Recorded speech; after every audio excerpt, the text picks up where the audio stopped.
The greatest naval fleet ever assembled in human history, ships of steel that stretched across the horizon in formations so vast that a single man standing on the deck of the flagship could not see all of them, turned away from victory in the space of a few hours on an October morning in 1944.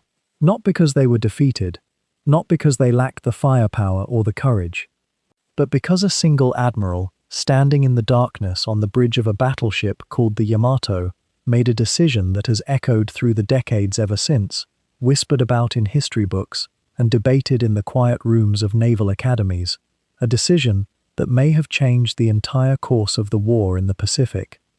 His name was Takeo Kurita, and before the sun rose on that October day, he would face a choice that no amount of training, no amount of honor, no amount of duty could clearly illuminate.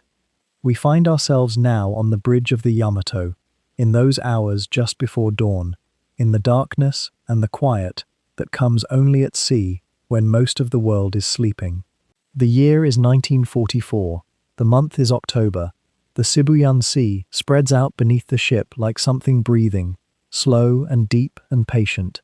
The mist hangs low over the water, not quite touching the deck, but present, a kind of soft veil that blurs the line between sea and sky.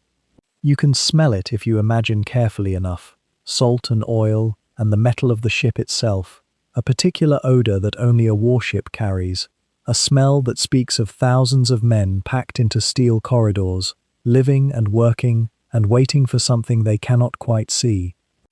On the bridge itself, men move quietly. There is no shouting here, no urgency in their voices. The watch officers stand at their stations, eyes fixed on instruments and the dark horizon, their uniforms neat despite the hour, their bearing perfectly correct. This is the Imperial Japanese Navy, a force that has ruled the Western Pacific for years now, a fleet trained to the finest point, where discipline is not merely expected, but is the very substance of a man's identity. The men aboard the Yamato represent the culmination of generations of naval tradition, of a culture that has taught them that the ship is more important than themselves, that the mission is more important than comfort, and that honor is something that can be lost in a moment but takes a lifetime to regain. Admiral Takeo Kurita stands somewhere near the center of this bridge, though the mist and the pre-dawn darkness make it difficult to say exactly where. He is a man of 55 years old, which in 1944 carries a particular weight. He has lived through the transformation of his entire world, through the rise of his nation, through its expansion, and now through something that feels increasingly like a slow and inexorable decline. His face is lined but not unkempt. His eyes are the kind that suggest a man who has spent a great deal of time looking at maps and thinking about problems that have no clean solutions. He has not slept much in the past few days. Very few men aboard this ship have. If you were to ask the officers around him what Admiral Kurita was like, they would not describe him with the kind of language that creates heroes in the popular imagination. He was not charismatic. He was not theatrical. He did not inspire men with grand speeches or dramatic gestures. Instead, they would tell you that he was reliable, steady, a man who understood ships and the sea the way another person might understand a piece of music they had heard 1,000 times before, not with surprise or wonder, but with a deep and almost unconscious competence. He was, in the description that mattered most to the Japanese Navy of that era, a professional. And in the darkness of this October morning, standing on the bridge of the Yamato, with the war pressing down on him like the weight of the ocean itself, professionalism was the only thing Kurita had left to trust. The ship beneath him, the Yamato itself, is perhaps the most powerful battleship ever constructed. At 72,000 tons, with guns so large that they seem almost impossible when you consider their scale, the Yamato represents the peak of Japanese naval engineering, the embodiment of everything the Imperial Navy had learned and achieved in decades of building and planning and dreaming about naval dominance. She moves through the water with a kind of ponderous grace, the way only the largest ships can move, and the men who serve aboard her know that they are part of something vast and significant, even if significance is beginning to feel like a diminishing currency in the autumn of 1944. The Sibuyan Sea surrounds them now, a body of water that lies in the shadow of the Philippines, waters that have become increasingly dangerous as American air power has grown and grown, until the very sky itself has become something that every Japanese sailor has learned to fear. The mist helps a little, obscuring them, keeping them hidden, at least for now. In just a few hours, when the sun rises completely, they will be exposed. And in the days since the Yamato and the fleet set sail, everyone has understood that exposure means danger. Exposure means aircraft. And aircraft have been very, very costly. The question that has drawn you to this story, perhaps, is the one that has drawn historians and military strategists for nearly 80 years. How is it that a fleet of this magnitude, assembled for a final desperate gamble to push back the American advance toward the homeland of Japan, could turn away from what should have been a victory? How could Kurita, in the hours ahead, make the choice that he made, a choice that would save and cost lives in numbers that are difficult to comprehend, and would ultimately change nothing about the outcome of the war? If you find yourself drawn to the quiet stories of command and uncertainty, to the kind of history that reveals not the grand movements of armies and nations, but the small, agonizing decisions that individual men make in darkness and fog, I invite you to subscribe. We cover stories like this one, calm and unhurried histories of the Pacific War and the men who shaped it, stories told in the voice and pace of the sea itself, slow and constant and endlessly reflective. For now, though, we remain here on the bridge, in the darkness, in the mist, in the moment just before dawn when everything is still possible and nothing is yet decided. The Yamato moves through the Sibuyan Sea at a steady pace. The men around Admiral Kurita maintain their watch. And somewhere ahead, though no one on the bridge can yet know it, the American fleet is waiting, not in the way the Japanese expect, not in the formation they have been told to prepare for, but waiting nonetheless, ready to transform this October morning into one of the most contested moments in naval history.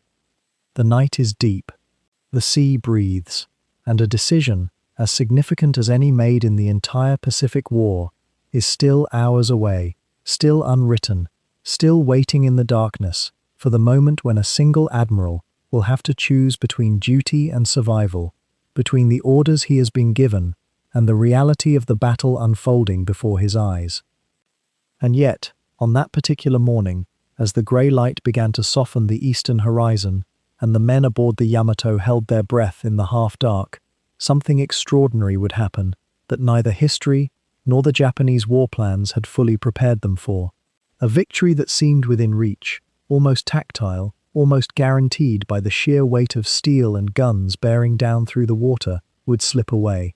A fleet that had fought through a nightmare of carrier attacks, that had seen sister ships torn apart by American aircraft, would turn away from an opponent that lay vulnerably exposed on the other side of a narrow strait.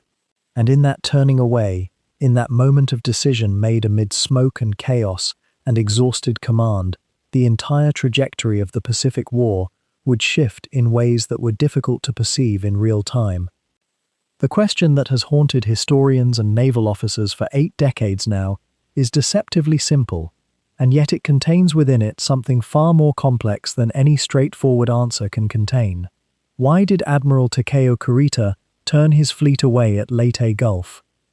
Why, when the path before him appeared open, when the American landing beaches and transports lay just beyond the horizon, when the concentrated firepower of his battleships could have altered the course of an entire campaign, did he order his center force to withdraw northward and then away? Some have called it timidity, others have whispered it was cowardice, a betrayal of the sacred duty that every Japanese officer understood as the binding law of his life. And yet others have suggested something more nuanced, that in the smoke and confusion of one of the greatest naval battles ever fought, a commander facing wounded ships, contradictory intelligence reports, and the spectre of an enemy that seemed to possess far more resources than any tactical map could explain, made a decision that was neither simple nor easy. It was perhaps the most consequential choice of his entire career, and it was made in conditions that allowed very little clarity. This is the mystery we will spend our evening exploring together, not to arrive at a final judgment, but rather to understand what it might have felt like to be there, to carry the weight of command in a moment when every signal seemed to be telling you one thing, while fear and exhaustion and damaged reports were telling you another. And perhaps, in understanding Kurita, we might come to understand something about the nature of war itself, about how it strips away certainties and leaves only questions suspended in the darkness. If you find yourself drawn into stories like these, into the quietly complicated lives of men caught between duty and doubt, between the rigid commands of history and the human capacity for hesitation, I'd invite you to subscribe so that we might explore together more of these calm military histories, these untold narratives of the men who lived through moments that shaped the world. There will be many more nights ahead, many more questions to turn over slowly, like smooth stones in your hands. But we are getting ahead of ourselves. To understand what happened on that morning at Leyte Gulf, we must first understand who Takeo Kurita was, and how he came to be the man sitting on the bridge of the Yamato when that fateful decision had to be made. We must trace backward through his life, through his education, through the culture and doctrine that formed him, through the long years of service in a navy that was, in many ways, a world unto itself. We must understand the philosophical weight that the Imperial Japanese Navy carried, the doctrine that had been passed down from generation to generation, the shadow of ancient victories, and the desperate hunger to replicate them. And we must understand, too, what it meant to be an admiral in October of 1944, when the war had already turned decisively in ways that no amount of tactical brilliance could fully reverse. Kurita's story is not a simple one, and the question of Leyte Gulf cannot be answered in isolation. It emerges from years of training, from the texture of Japanese naval culture, from the particular circumstances of that moment in the Pacific, and from something ineffable in the man himself, something that no amount of documentation can entirely capture, but which we might glimpse if we are patient enough to listen. The man who would one day command the center force was born in Mito, a castle town in the Ibaraki prefecture, where the landscape rolls in soft hills and the Tone River moves quietly through its course.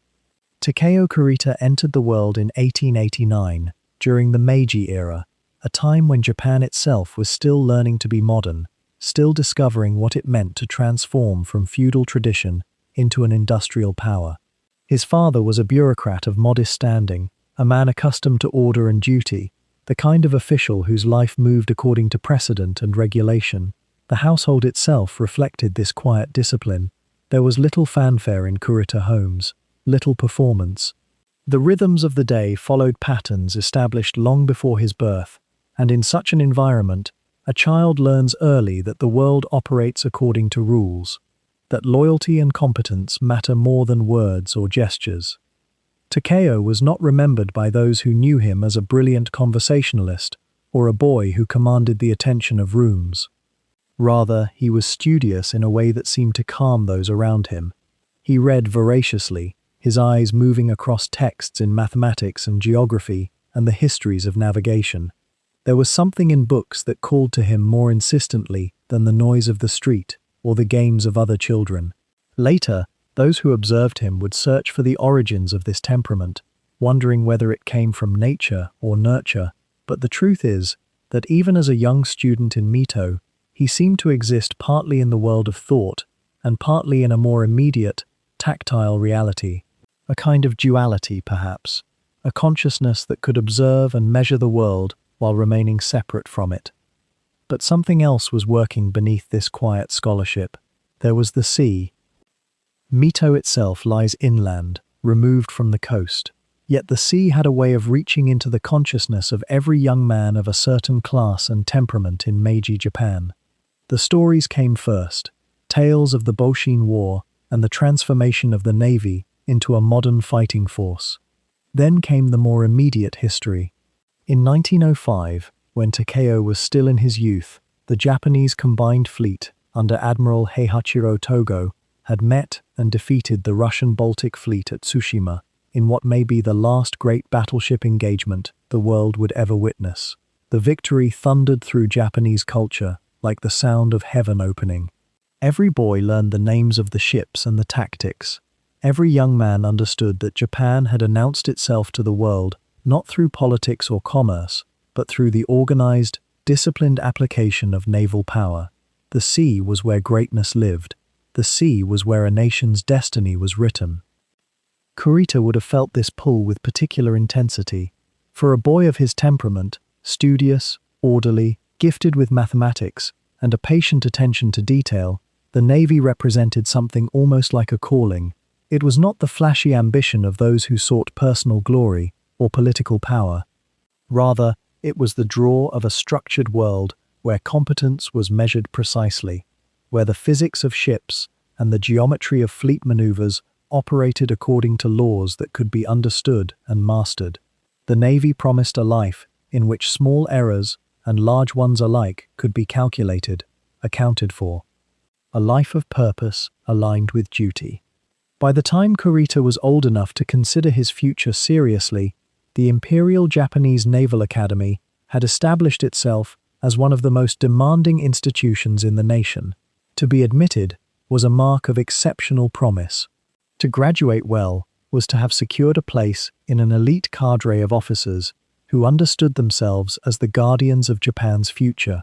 The academy occupied a fortress-like compound on the island of Etajima in the inland sea, and young men arrived there from every prefecture, many far from home for the first time in their lives.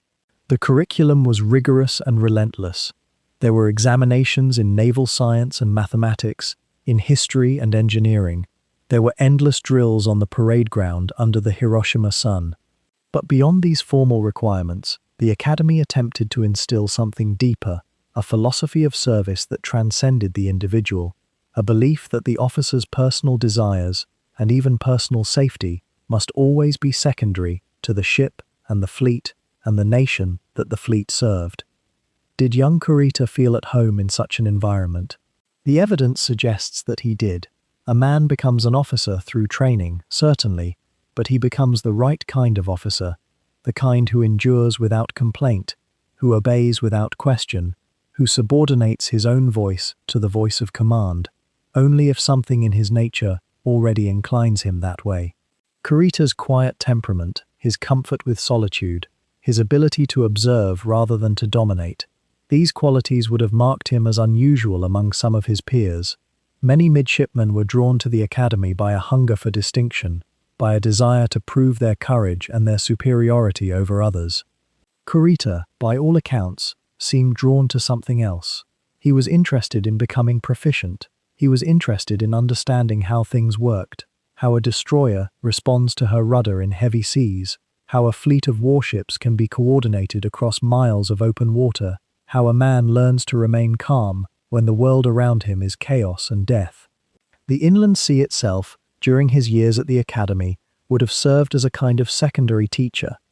The water there is relatively gentle compared to the open Pacific, but it is crossed constantly by currents and tides, and a young officer learns quickly that understanding the sea means first understanding that the sea is indifferent to your knowledge or your good intentions. You can study it all you wish, you can master the theory perfectly, and still it will surprise you, will humble you, will remind you that there is always more to know. Some men find this frustrating, some find it terrifying, but for a temperament like Kurita's, a mind drawn to precision and pattern, there was something almost calming about it. The sea was a teacher of patience. By the time he completed his studies and received his commission as a junior officer, Takeo Kurita had been shaped not only by the formal curriculum of the academy, but by something more subtle and more difficult to define. He had absorbed a worldview in which duty and self-sacrifice were not burdensome impositions, but the very foundation of a meaningful life. He had learned that the highest calling available to a man of his class and nation was to subordinate himself entirely to something larger, to the ship, to the fleet, to the empire itself. He had learned that this subordination was not a loss, but a kind of elevation, a transition from the narrow concerns of the individual self into something transcendent and necessary. And yet, beneath all this, there remained the studious boy from Mito. There remained a mind that observed carefully, that preferred understanding to action, that moved through the world with a kind of patient deliberation. The Navy would spend the next decades trying to make use of these qualities. It would place him in command of destroyers, then squadrons, then greater and greater forces, and all the while, that quiet, observant temperament would remain, a constant undertone beneath the noise of duty and command. The sea had called to him, yes, but what was calling was not merely the romance of ships and battles. It was the promise of a life spent in contemplation of how things work, in the meticulous application of reason to the challenges of seamanship and navigation, a life that seemed to offer, to a man of his particular nature, the possibility of purpose without performance, of meaningful work conducted largely in silence, among only the men who needed to understand what you knew. The Naval Academy at Etajima, where young Kurita completed his training in the closing years of the 19th century, was a place where the sea itself seemed to be a teacher as exacting as any instructor. The curriculum there was rigorous, methodical, almost monastic in its devotion to seamanship and the mastery of naval science. But what truly shaped a generation of officers was something less visible, something woven into the very air of the academy and its dormitories. It was a philosophy, patient and relentless, that held that the Japanese Navy existed not merely to defend the empire, but to embody the highest virtues of Japanese culture itself: honor, obedience, sacrifice without question, and a kind of spiritual readiness that transformed ordinary men into instruments of national will.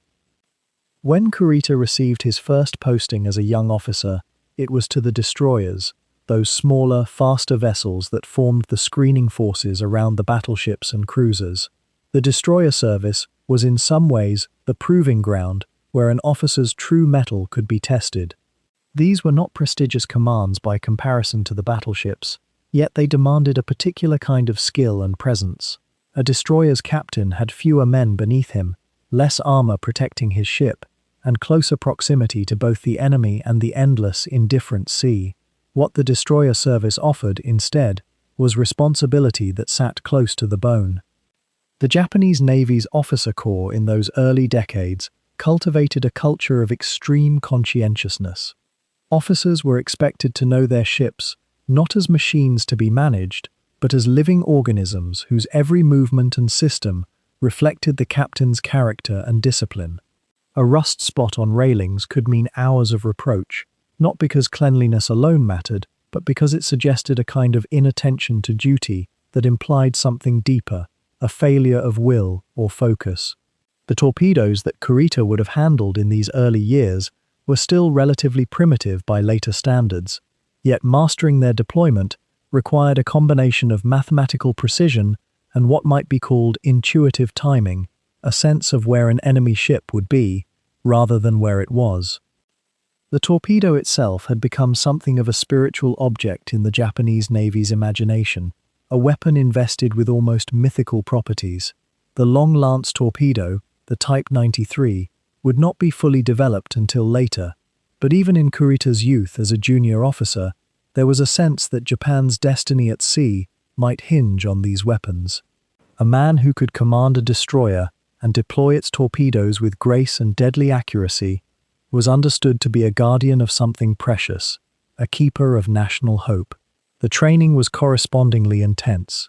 Young officers practiced calculations in darkened rooms by candlelight, learning to compute firing angles and distances by hand, committing tables and formulas to memory until the numbers became as natural to them as breathing.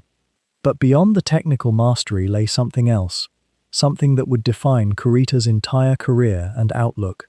The Japanese naval officer was taught that his primary duty was not to question orders, but to execute them with absolute fidelity, and moreover, to do so in a manner that suggested certainty, even when doubt might have been natural. A destroyer captain who seemed hesitant, or who asked for clarification of orders, was regarded not as prudent, but as weak.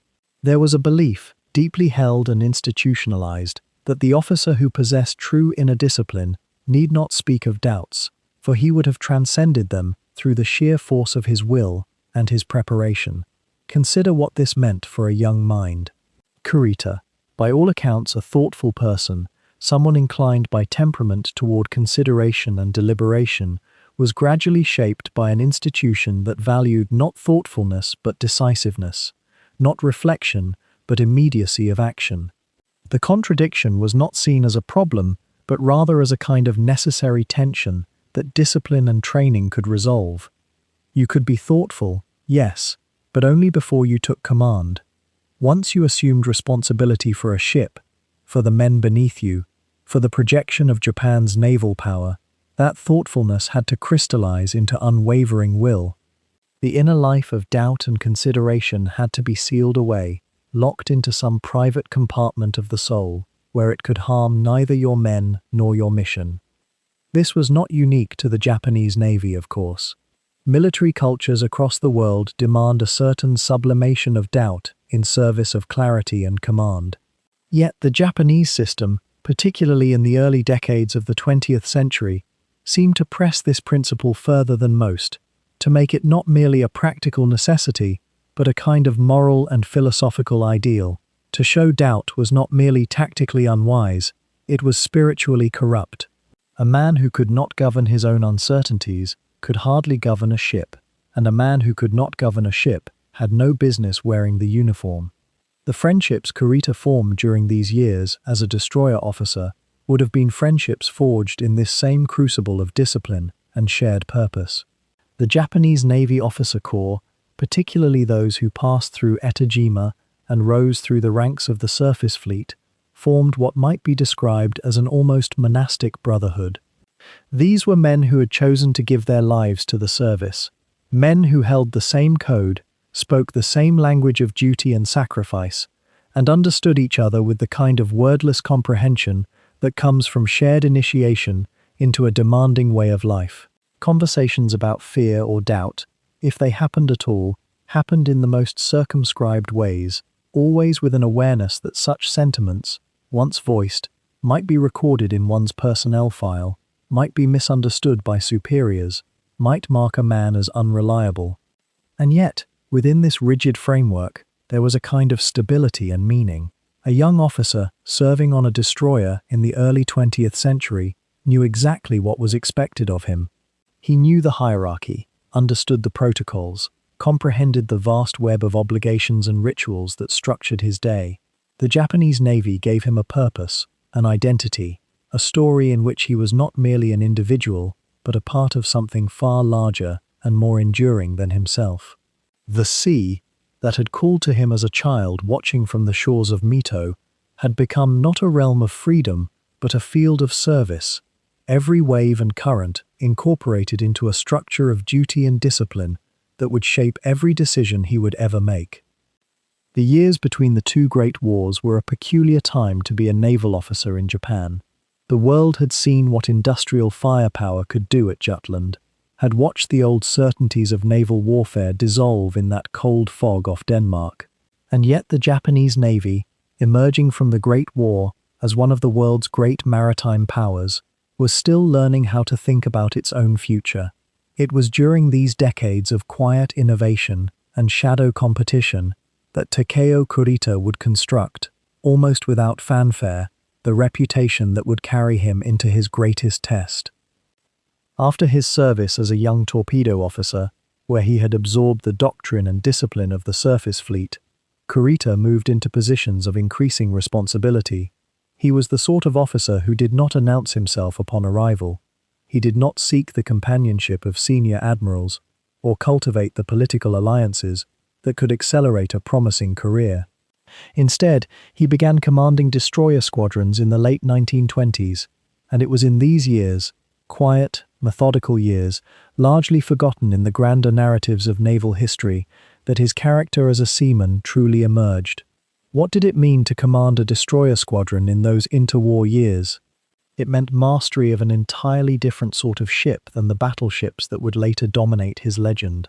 The destroyer was a vessel of speed and precision, requiring coordination among multiple hulls, constant communication, unwavering attention to maneuver and timing. A destroyer squadron leader could not be a man who issued broad orders and retired to his cabin. He had to see his ships, know their captains, understand the wear on their engines and the mood of their crews. This was work that favored the competent and exhausted the showy. Kurita proved to be exceptional at this kind of command. His squadrons were known for their seamanship, not for the dramatic gestures or the theatrical courage that sometimes marked other Japanese naval officers of the era. When he drilled his destroyers, the evolutions were precise and tireless.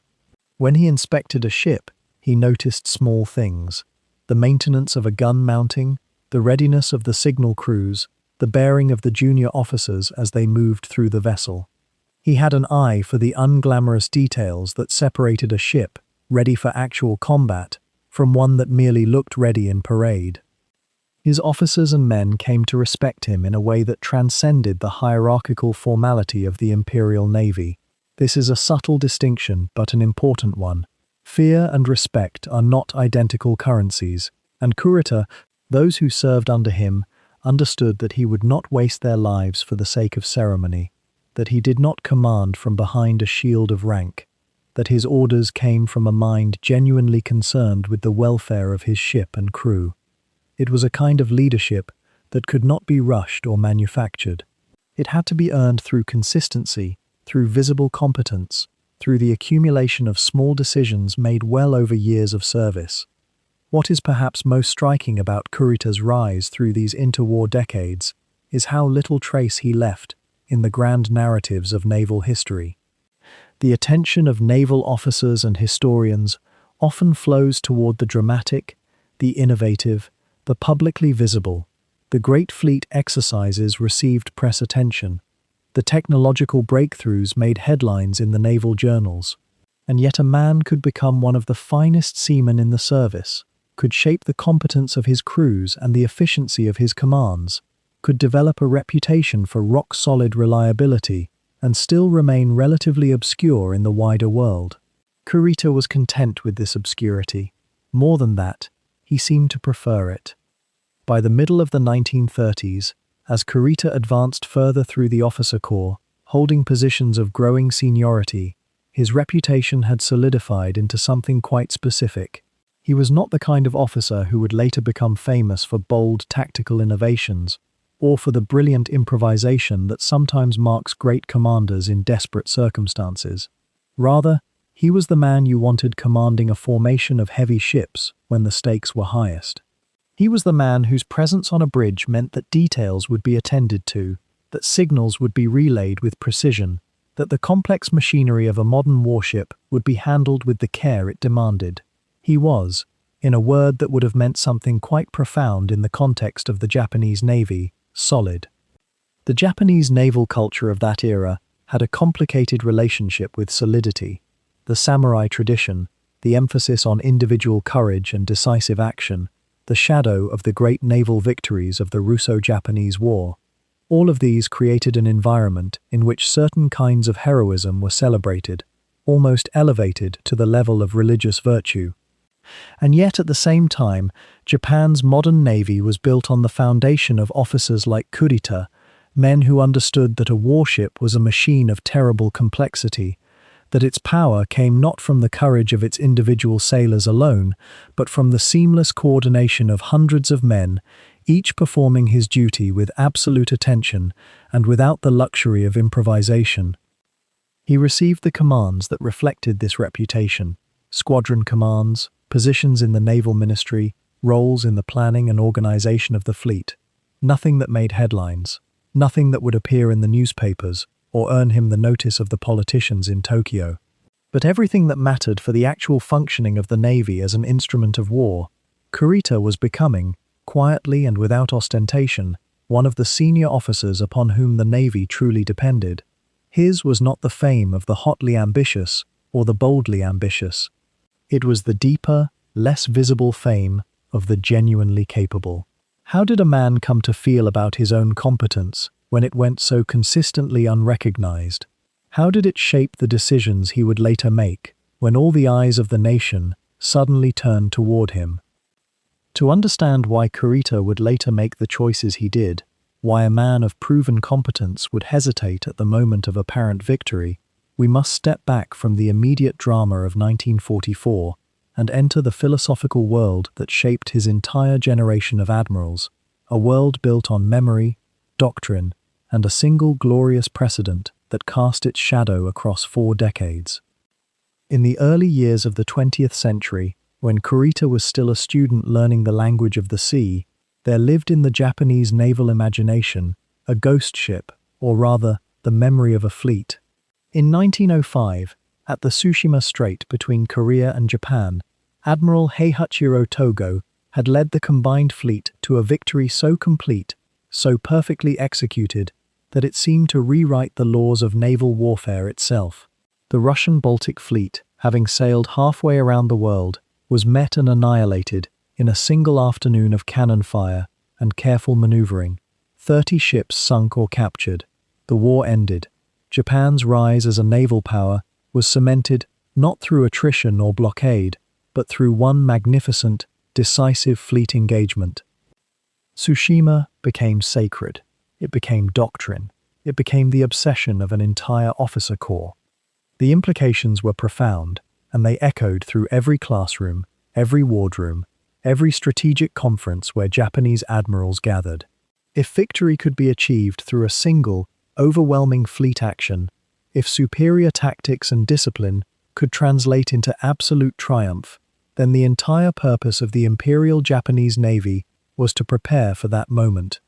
Not to protect commerce, not to contest control of individual islands, but to accumulate power until that one great day of battle arrived, when the decisive engagement would determine the future of the empire itself.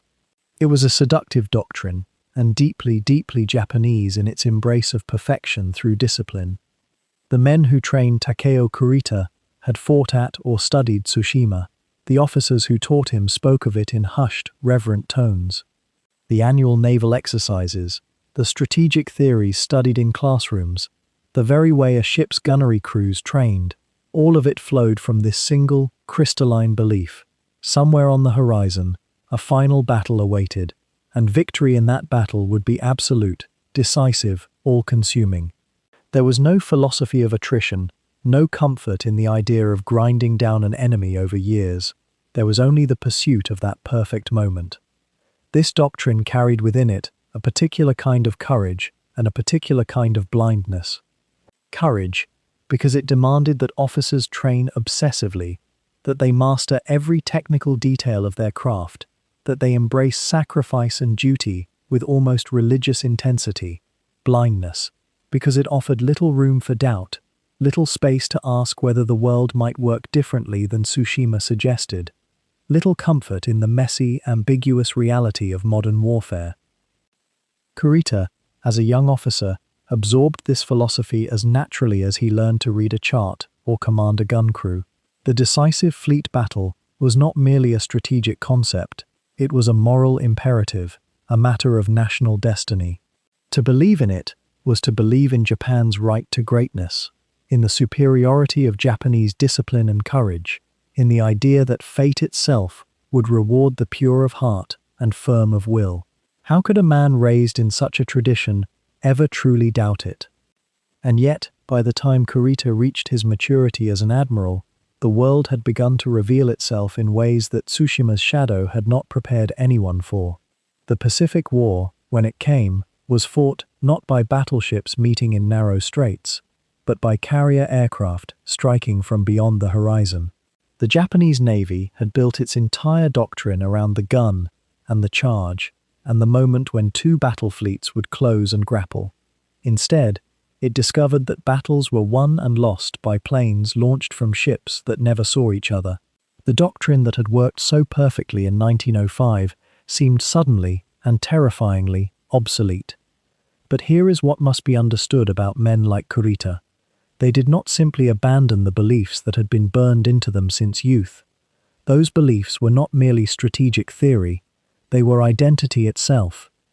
They were the reason these men had chosen the sea, the framework through which they understood courage and duty and the proper use of power.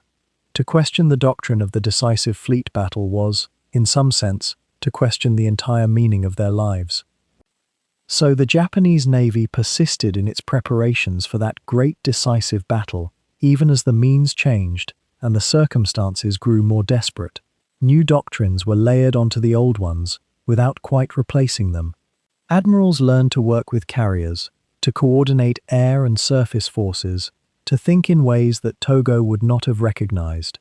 But at the deepest level, the old belief remained. There would come a moment, a culminating moment, when the will and discipline and honor of the Japanese fleet would be tested in one final, climactic engagement. This was the spiritual and philosophical inheritance that Takeo Kurita carried with him as the Pacific war ground toward its crisis in 1944, when the desperate planners in Tokyo conceived the Shogo operations, the final, all-or-nothing attempt to defend the Philippines. They were, perhaps without fully recognizing it, attempting to resurrect that old dream of Tsushima. Gather the remaining battleships, the remaining cruisers and destroyers, concentrate them, move them toward a decisive engagement, accept casualties, accept sacrifice, accept that this might be the battle, the great culminating battle that would change everything. And Kurita, shaped by the same philosophy, trained in the same doctrines, believing in the same sacred history, found himself cast in the role of admiral, who would lead that final, desperate gamble. He believed, as his entire generation believed, that such a moment might come. He was prepared, or thought he was, to accept what it might demand of him.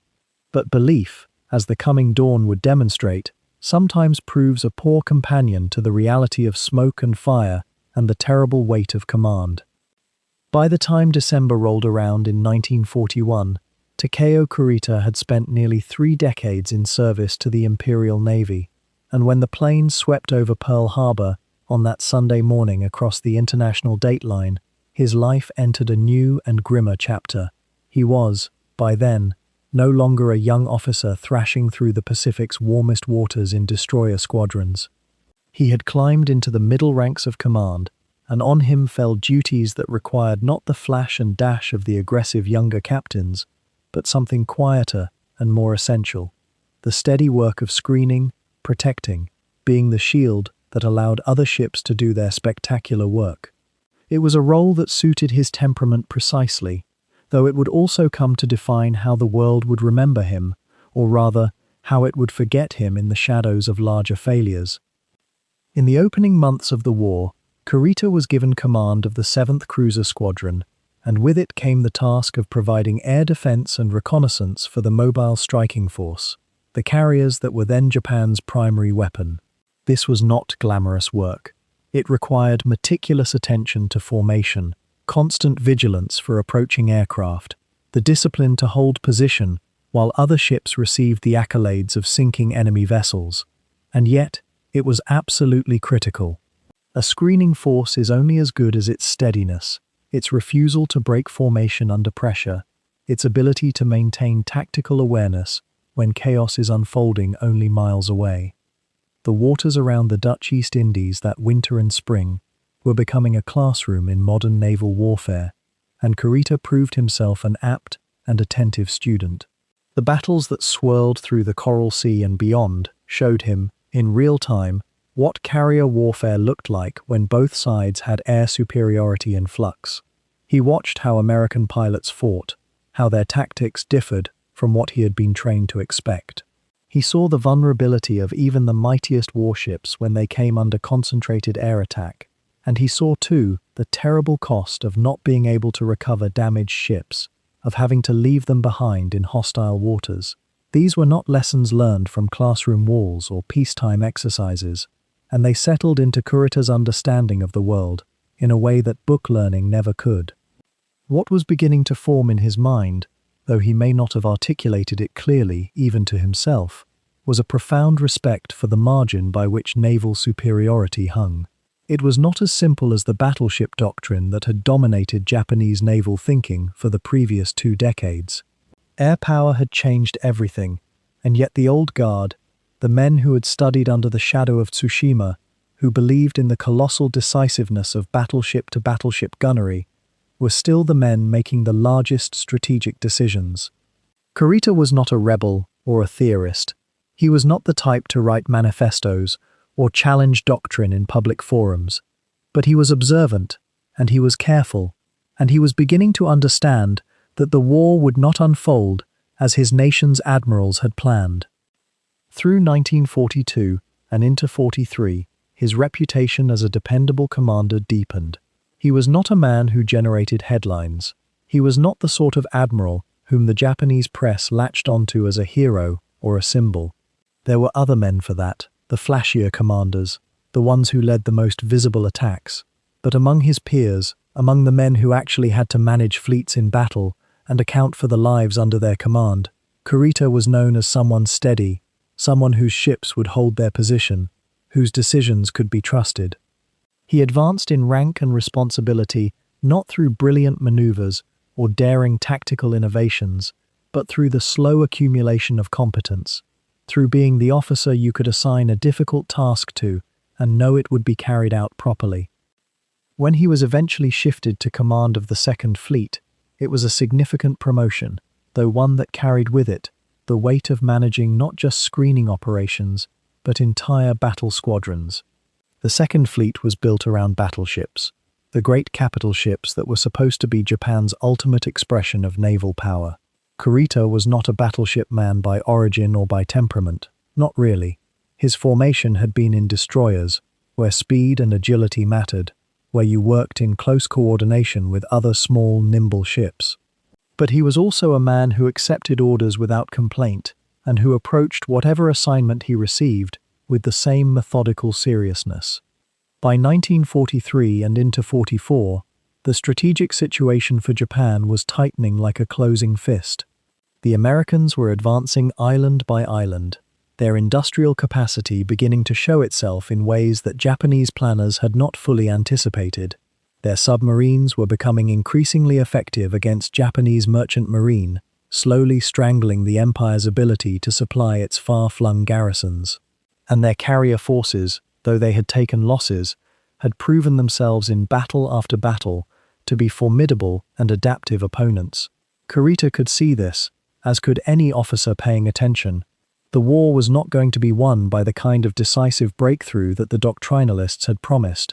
It was becoming instead a slow, grinding attrition in which Japan's advantages, in training, in resolve, in the quality of its officers, were being worn away by the sheer weight of American industrial production and the seemingly inexhaustible flow of young American sailors and pilots. And yet the war continued. The orders kept coming. Fleets were assembled and reassembled as each new threat emerged. Each new American advance required a response. Kurita, in his quiet way, prepared his ships for whatever came next, maintained discipline among his crews, and carried on with the duties he had been assigned. He was a man of the sea, and he remained devoted to the institution that had shaped him, even as that institution's purposes seemed increasingly uncertain, increasingly divorced from any realistic assessment of what Japan could actually achieve in a war against the vast material superiority arrayed against it. The year 1944 arrived in Japan like an uninvited guest whose warnings no one wished to hear. For nearly 3 years, the Imperial Japanese Navy had commanded much of the Western Pacific with a confidence born of surprise and superior tactics. Yet by the middle of that fateful year, the mathematics of industrial warfare had begun their inexorable calculation. Across the vast distances that separated the home islands from the outer perimeter of the co-prosperity sphere, American shipyards and factories had been working without pause, turning out destroyers and cruisers and aircraft carriers in numbers that Japan's planners found almost impossible to contemplate. Meanwhile, the homeland itself grew quieter, darker, as the supply lines that had once flowed like lifeblood now withered under the weight of American submarines and the growing reach of B-29 bombers. It was the collapse of what Japanese strategists called the inner defensive ring, a series of island fortresses stretching across thousands of miles that were meant to absorb and break the American advance. When Saipan fell after weeks of brutal fighting, when the Japanese Navy suffered devastating losses in the Battle of the Philippine Sea, a battle the pilots of the fleet called the Great Marianas Turkey Shoot, a name that carried within it the first real acknowledgement that the war's character had fundamentally changed. The shock reverberated through every planning room in Tokyo. The Americans were no longer just advancing. They were advancing with a speed and a power that seemed almost uncontainable. The great defensive barrier had been breached, and beyond it lay the Philippines, the crown jewel of Japanese territorial expansion, a colony that had been incorporated into the Japanese sphere so thoroughly that its loss would signal to every subject, people across the southern regions, that Japan could no longer protect them. What followed in those strange, compressed months of August and September was less a strategy than an act of strategic desperation, a reaching back toward old dreams and doctrines that had grown worn with time. The Japanese Navy's entire operational philosophy, the vision that had guided every senior officer's thinking since the Russo-Japanese War of 1905, rested on a single imperative: there must come a moment of decisive battle, a grand fleet engagement fought under conditions favorable to Japan, where superior tactics and the indomitable will of the officer corps could overcome America's material advantage. That doctrine had been taught in every classroom of the Naval Academy. It had been preached by admirals and captains. It had shaped the way every battleship had been built and every cruiser designed. And by 1944, with the war slipping irrevocably away, with every passing month bringing the Americans closer to the homeland, that doctrine had transformed into something approaching a religion, or perhaps a last prayer offered to the gods of the sea. The plan that emerged from these desperate considerations bore the name Shogo, meaning Operation Victory. It was, in its essence, an acknowledgement that Japan could no longer afford to cede territory without fighting, that the Philippines in particular had become a line that could not be abandoned. The strategy rested on a calculation that if the American fleet could be drawn into decisive battle near or within Philippine waters, if the remaining strength of the Japanese Navy could be concentrated at a single point, then perhaps the course of the war could yet be altered. Not won, perhaps. Even the most optimistic planners in Tokyo could no longer truly believe in outright victory, but perhaps slowed, perhaps modified, perhaps used as the foundation for a negotiated peace that would preserve something of Japan's imperial holdings. The conception of Shogo was elegant in its cruel simplicity. 3 separate Japanese forces would converge on the American invasion fleet from different directions. A northern force, built around what remained of Japan's carrier strength under Admiral Jisaburo Ozawa, would act as a lure, drawing away the American carriers and leaving the invasion beachhead vulnerable. Meanwhile, 2 powerful surface forces would sweep down from different directions through Philippine waters, one coming from the west through the Mindanao Strait, another coming from the north, and would crush the American amphibious vessels and their screens in a nighttime battle or a series of battles that would rely on the superior gunnery and the heavier weapons that Japan's battleships possessed. It was a plan that required everything to work with a precision that verged on the miraculous, that depended on American commanders making certain predictable choices, that assumed Japanese forces could overcome the intelligence advantage that American signals intelligence had provided throughout the war. At the center of this intricate weaving stood the force that would bear the greatest burden and face the greatest risk. This was the Center Force, commanded by Admiral Takeo Kurita, assembled around the 2 greatest battleships ever built, the Yamato and the Musashi, leviathans of steel and concrete that displaced nearly 70,000 tons each and carried the largest naval guns in the world. The center force also included cruisers and destroyers, forming what Japanese planners believed would be an unstoppable battering ram. It was the force that would have to break through whatever defenses the Americans placed in its path, that would have to penetrate the narrow waters around the Philippines, and that would have to survive the passage long enough to strike the blow that might, just possibly, change everything. The decision to employ these giant battleships, these monuments to an older age of naval warfare, reflected something deeper than mere tactical calculation. They represented Japan's last hope, because they represented the only concentrated striking power that remained, because their very existence seemed to promise that even now, Even in the darkness of the war's late stages, Japan possessed weapons that could still reshape the balance of forces. But they also represented, to those officers who understood such things most deeply, a kind of farewell to the age of battleship supremacy that had defined their entire careers and their entire understanding of how wars at sea were won. These great ships, and the forces assembled around them, were being sent forward into a world that was no longer theirs, no longer friendly to the kind of power they represented. The intelligence reports filtering back to Kurita's fleet in the days before the planned operation painted a picture of American naval strength that was both confused and terrifying. The Americans had so many ships, so many carriers, so many aircraft, that the reports almost seemed to exceed the bounds of credibility. Yet the plans went forward because they had to, because the alternative was surrender, because the doctrine of decisive battle demanded that the attempt be made. And so in late October, as the American fleet approached the Philippines and the moment for Shogo drew near, Kurita and his center force began their slow journey southward, steering toward a battle that had been planned in Tokyo but would ultimately be decided in the smoke and confusion of waters that no map could fully prepare a man to navigate.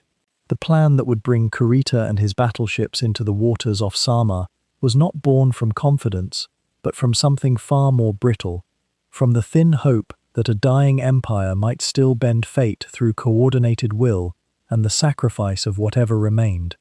The Japanese Navy in 1944 had learned, through fire and loss, that it could no longer hope to win through the steady accumulation of advantage. Instead, the strategists in Tokyo imagined a convergence, 3 separate forces, approaching from different quarters, each playing a crucial and interdependent role, each depending upon the others to succeed. The plan was called Shogo, Operation Victory. It had been drawn up in the late summer after the fall of the Marianas, after American airfields crept ever closer to the homeland. The Philippines could not be abandoned. The very idea was unthinkable. Supply lines ran through these islands. The southern resources area, the oil fields and rubber plantations of the Dutch East Indies, could only be reached through Philippine waters. Lose the Philippines, and Japan lost not only face, but the material means to continue fighting. So the Navy had resolved to stake everything on a single elaborate throw of the dice. The first element of the plan was commanded by Vice Admiral Jisaburo Ozawa, a man whose carrier force had been gutted so thoroughly at the Philippine Sea 4 months earlier that it barely existed any longer. Ozawa had almost no functional aircraft left, and few pilots trained enough to fly them. His carriers were hollow shells in many ways, yet they were still carriers, and their presence, their silhouette on a distant radar screen, their radio broadcasts, these things had value. He would approach from the north with what remained of his force, and he would offer himself as bait. American admirals, bred in the tradition of carrier warfare, would see his ships and would come running north to destroy them. That was precisely what the Japanese Navy wanted. Because while Ozawa drew the American carriers away, 2 other forces would converge on the Philippines. One was Admiral Shoji Nishimura's Southern Force, relatively small, built around older battleships, approaching through Surigao Strait from the south. The other, and the one upon which everything depended, was Takeo Kurita's center force. It was the anvil upon which the entire plan rested, the force that would drive through the San Bernardino Strait, burst into Leyte Gulf, and destroy the vulnerable transport ships and landing craft assembled there. The assault troops, the supply ships, the whole invasion fleet would be exposed to Kurita's guns. The center force was the most powerful surface fleet Japan had assembled in months. At its heart were the 2 largest battleships in the world, ships that represented the absolute apex of a naval tradition that stretched back decades. The Yamato, Kurita's flagship, displaced nearly 70,000 tons. Her main battery consisted of 9 16-inch guns, weapons of such terrifying power that a single salvo could level a city block.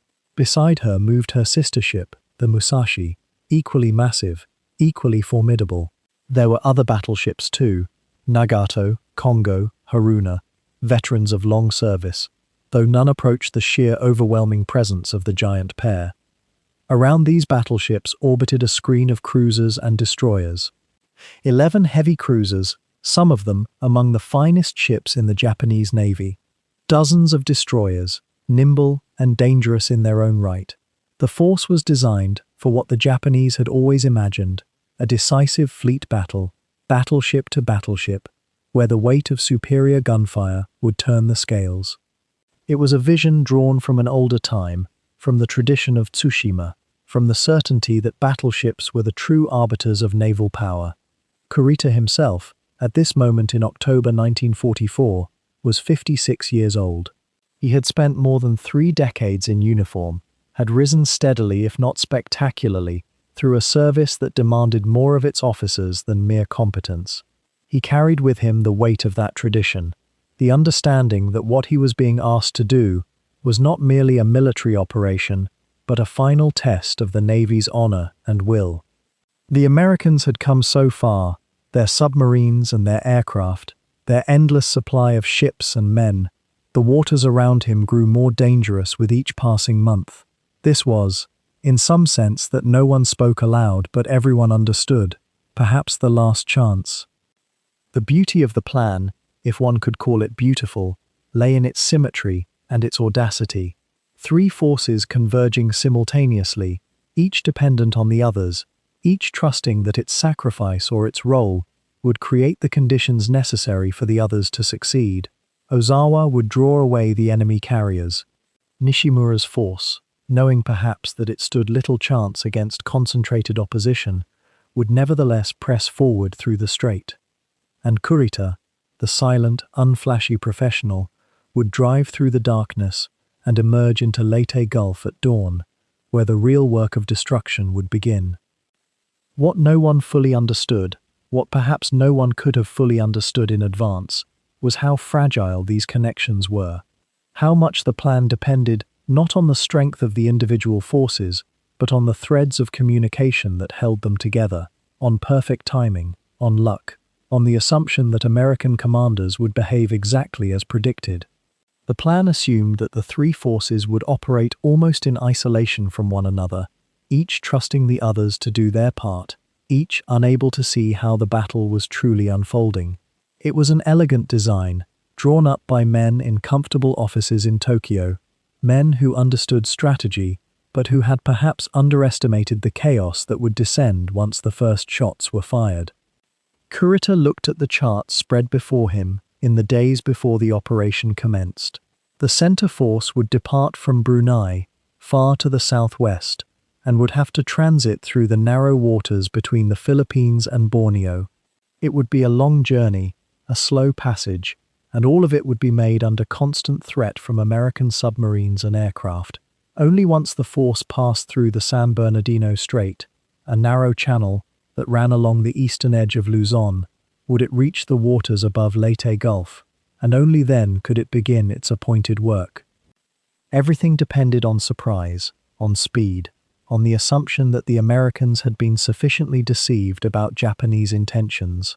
Everything depended, too, on the silent competence of men like Kurita. He did not rage or posture. He did not make grand pronouncements about glorious sacrifice. He simply accepted the order, understood its implications, and began to prepare his command for the task ahead. The ships of the center force were ancient and worn, many of them. They had been in service for years, had fought in earlier actions, had seen their sister ships sink beneath them. Yet they remained formidable. The Yamato and Musashi, in particular, represented something almost mythical within the Japanese Navy. They were the largest battleships in the world, the final expression of a tradition that had built itself on the principle that bigger, stronger, more armored ships would always triumph. The men who served aboard them, the officers and sailors, many of whom were young conscripts who had known only wartime, carried within themselves an almost religious belief in their vessel's invulnerability. They did not yet know, on those October days as the force prepared to depart, what awaited them in the Sibuyan Sea. They did not know that American carrier aircraft would find them, would strike them again and again, with a persistence and a skill that exceeded anything the Japanese Navy had yet encountered. They did not know that the Musashi would not return from this journey, that it would lie broken on the ocean floor before the decisive battle had even truly begun. But that knowledge was still ahead, hidden in the mist and the darkness of the waters they would soon traverse. For now, there was only the moment of beginning, the slow preparation, the quiet certainty of men moving toward a rendezvous with history. The morning of the 24th broke grey and warm across the Sibuyan Sea, and though Kurita's center force had moved through the night undetected, there was no illusion of safety on the bridge of the Yamato. The great battleship rode steady in the swells, her superstructure bristling with anti-aircraft guns, her massive guns trained toward the distant Philippine Islands that grew less distant with each passing hour. Somewhere ahead lay the San Bernardino Strait, and the prospect of emerging into Leyte Gulf itself, where the American invasion fleet waited, vulnerable and almost within reach.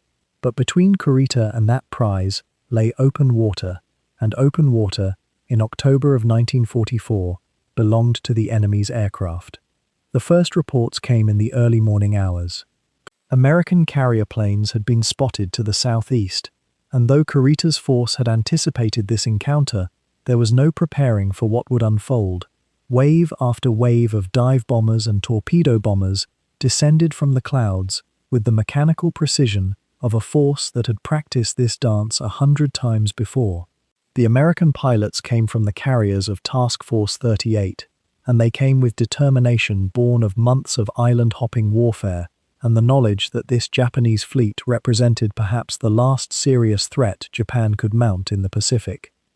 The Musashi, Kurita's sister ship, and the second of the two great Yamato-class battleships, became almost immediately the focal point of this aerial assault. She was a ship of profound dimensions, nearly 900 feet from bow to stern, with armor that seemed to promise invulnerability. Her 9 main guns were among the most powerful afloat, and her anti-aircraft defenses were formidable.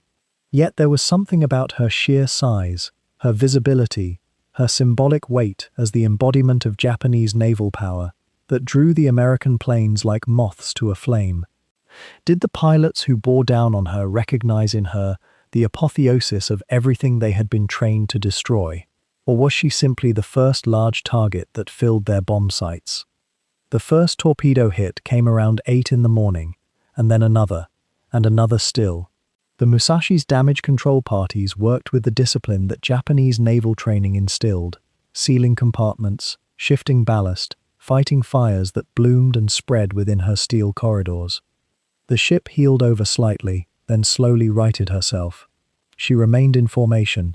She remained afloat, but with each successive wave of attackers, the accumulated damage accumulated as well, a slow equation written in fire and torn metal, and the lives of men who had sworn to go down with their ship if honor demanded it.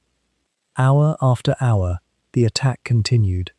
It was not a single, dramatic assault, but rather a grinding, relentless accumulation of blows. Dive bombers screamed through the anti-aircraft fire, releasing their ordnance and pulling up or not pulling up, depending on whether the flak had found them first. Torpedo bombers came in low over the water, their targets lumbering and vast and increasingly difficult to miss. The Musashi absorbed hit after hit, wound after wound. Her starboard side became a cratered landscape of impacts. Fires spread through her superstructure. The list grew more pronounced. Kurita watched from the Yamato's bridge, and though the documentary record is sparse on what precisely moved through his mind in these hours, we might venture that he witnessed not merely a tactical catastrophe, but something more intimate and painful. The Musashi was not merely a ship, she was a sister, a mirror of his own command. Her crew numbered over 2,000 men, many of them conscripts, many of them young, many of them far from home, in a war that had already consumed so much of what Japan had to offer. Did he wonder, as he observed her death throes, whether his own ship might not soon follow? Did he feel the weight of command pressing down upon him as he watched another captain struggle to keep his vessel afloat? The Musashi remained fighting through the day. Her skipper, Captain Toshio Hashimoto directed the battle from the bridge even as the water rose around him. The ship's guns continued to fire at the American planes, though with each passing hour, their rate of fire slowed as more and more gun crews were killed, or the mechanisms that fed their ammunition were damaged or destroyed. Around midday, she began to sink in earnest, the list becoming too acute to recover from, the compartments below her waterline now beyond any possibility of salvation. At 4:30 in the afternoon, Hashimoto gave the order to abandon ship. The Musashi slipped beneath the waves of the Sibuyan Sea, taking nearly half of her crew with her, and in her descent carried with her not merely a ship, but a symbol of something ending. The loss resonated through Kurita's force with a kind of cold shock. The battle had not gone as planned. The enemy had appeared in overwhelming numbers, had attacked with ferocious coordination, and had succeeded in destroying one of the two largest ships in the world. The plan had assumed that the American carriers would be drawn away by Ozawa's decoy force, that Kurita's column would pass through the Sibuyan Sea largely unmolested. Instead, he had found himself in a day-long gauntlet of fire, and his losses included not merely the Musashi, but damaged superstructure and equipment on multiple other vessels. The Yamato herself had taken hits, though her massive armor had largely shrugged them aside. But armor could not shield a commander from doubt. What thoughts might have occupied Kurita's mind as evening approached and the American planes finally withdrew, their fuel exhausted or their ordnance expended? The strategic situation remained theoretically intact. His force had suffered grievously, but it still possessed overwhelming firepower. The San Bernardino Strait lay ahead. Leyte Gulf waited beyond. And yet, something had shifted in the calculus of the day. The enemy had demonstrated a capability and a determination that the planners had perhaps underestimated. The price of continuing forward had suddenly become visible in ways that maps and battle orders could not convey. How certain could any commander be, in such circumstances, that proceeding further would lead to victory, rather than merely to a delayed and more complete destruction? The evening settled over the Sibuyan Sea with an almost deceptive tranquility. The American planes were gone. The guns fell silent. The Yamato and her remaining consorts continued their course, but the rhythm of the battle, the terrible momentum of the morning and afternoon, had been broken. In the gathering dusk, with smoke still rising from scattered fires across his fleet, and the loss of the Musashi a fresh and bitter knowledge, Kurita faced a night of passage through the San Bernardino Strait, with a burden of uncertainty that no amount of tactical knowledge or professional experience could entirely dispel. The sea that had cradled his ambitions that morning now seemed to counsel caution, and though he gave the orders to continue forward, there was in those orders perhaps the first seeds of doubt about what lay ahead. There exists a particular kind of solitude that comes only to those who command. It is not the loneliness of standing apart from others, though command certainly demands that too. It is something deeper and more troubling, a solitude born from the knowledge that decisions ripple outward from your judgment alone, that the lives of thousands fold into the creases of your orders, and that you alone must carry the knowledge of what you have chosen to do. Kurita stood on the bridge of the Yamato as the afternoon light began to flatten across the Sibuyan Sea. Around him, the vast shapes of his battleships moved through the water like slow-breathing giants. But one of those shapes was now absent from the formation. The Musashi, sister to the Yamato, built with the same meticulous Japanese craftsmanship, armed with the same magnificent guns, had been sinking for hours in the waters behind them. The reports had come in waves throughout the day. American carrier aircraft, wave after wave, had descended upon the center force as it steamed northward through the Sibuyan Sea toward the San Bernardino Strait. The Musashi, larger even than the Yamato, had taken the brunt of the assault. Torpedo after torpedo had found its hull. Bomb after bomb had torn into her superstructure. The officers and men aboard her, thousands of them, had fought with discipline and valor to save her, but the sea had been patient and relentless, and eventually the Musashi had settled into the deep water, carrying nearly 3,000 souls with her. What does it mean to watch a sister ship die while you are still bound to advance? The question settles into the quiet of the night like a stone into dark water. There is no textbook answer for this. No manual exists that explains how a commander is meant to reconcile the specific loss of a known ship, not an abstract number, but that particular vessel, with its particular crew, its particular commander, who may have shared drinks with you in quieter times, with the continuing necessity of his mission. The Musashi had been a presence in the fleet. Men had trained together. Officers had competed in small ways for advancement. And now she was gone, and Kurita could not stop. He could not even properly grieve, in the way that grief might be permitted in other circumstances. To show hesitation now, to break the forward momentum of the fleet, would be to suggest that the sacrifice of the Musashi and her crew might be in vain. The logic of command dictates a terrible calculus.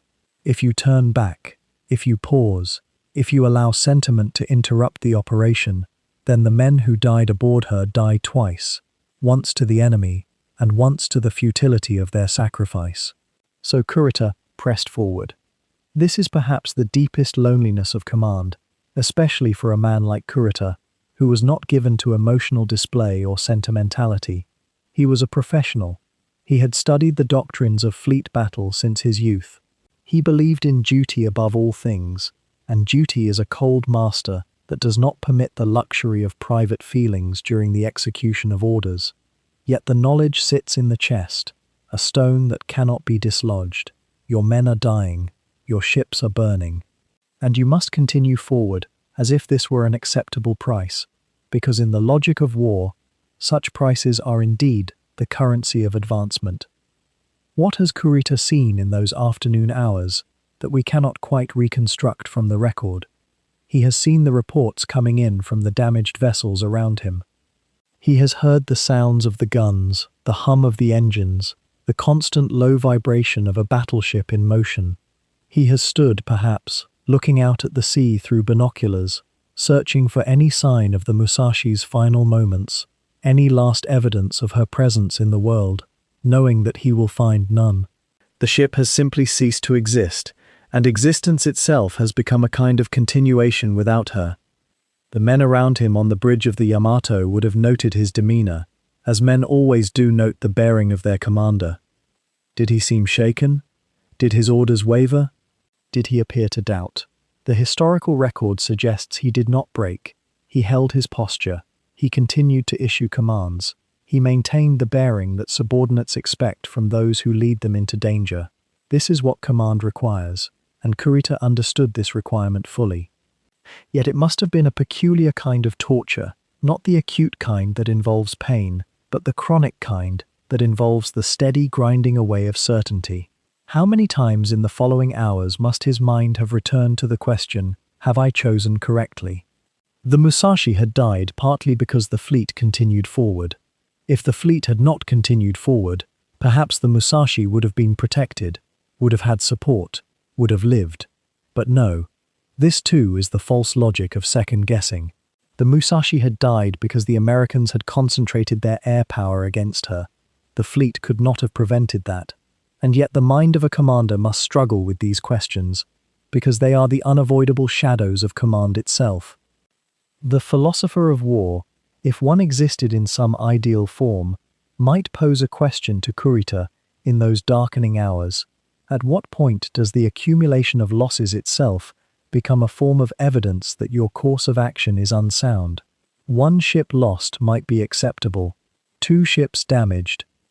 The expenditure of irreplaceable ammunition, the watching of skilled men die.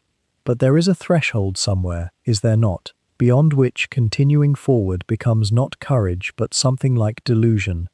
Kurita had not reached that threshold yet, or if he had not acknowledged it. The fleet steamed forward through the evening, the great guns of the Yamato and her remaining battleships cutting through the darkness, and in the mind of the admiral who commanded them, there existed a kind of profound duality. One part of him, the professional, the trained officer, the man shaped by decades of naval discipline, understood the necessity of the mission and accepted the losses as part of the cost of war. Another part of him, deeper and less accessible even to himself, must have been haunted by the specific knowledge of the Musashi's death, by the awareness that thousands of men had perished in those waters behind him, and that he had ordered the fleet to continue forward while they died. This is the silence that command imposes. It is the silence of knowing too much, and being permitted to do nothing with that knowledge, except carry it forward into the darkness, holding it close until the night has passed and the next day's decisions must be made. The afternoon had ended in smoke and terror, and as darkness gathered across the Philippine Sea, Kurita's fleet moved forward into a different kind of battle, one fought not against guns or aircraft, but against uncertainty itself.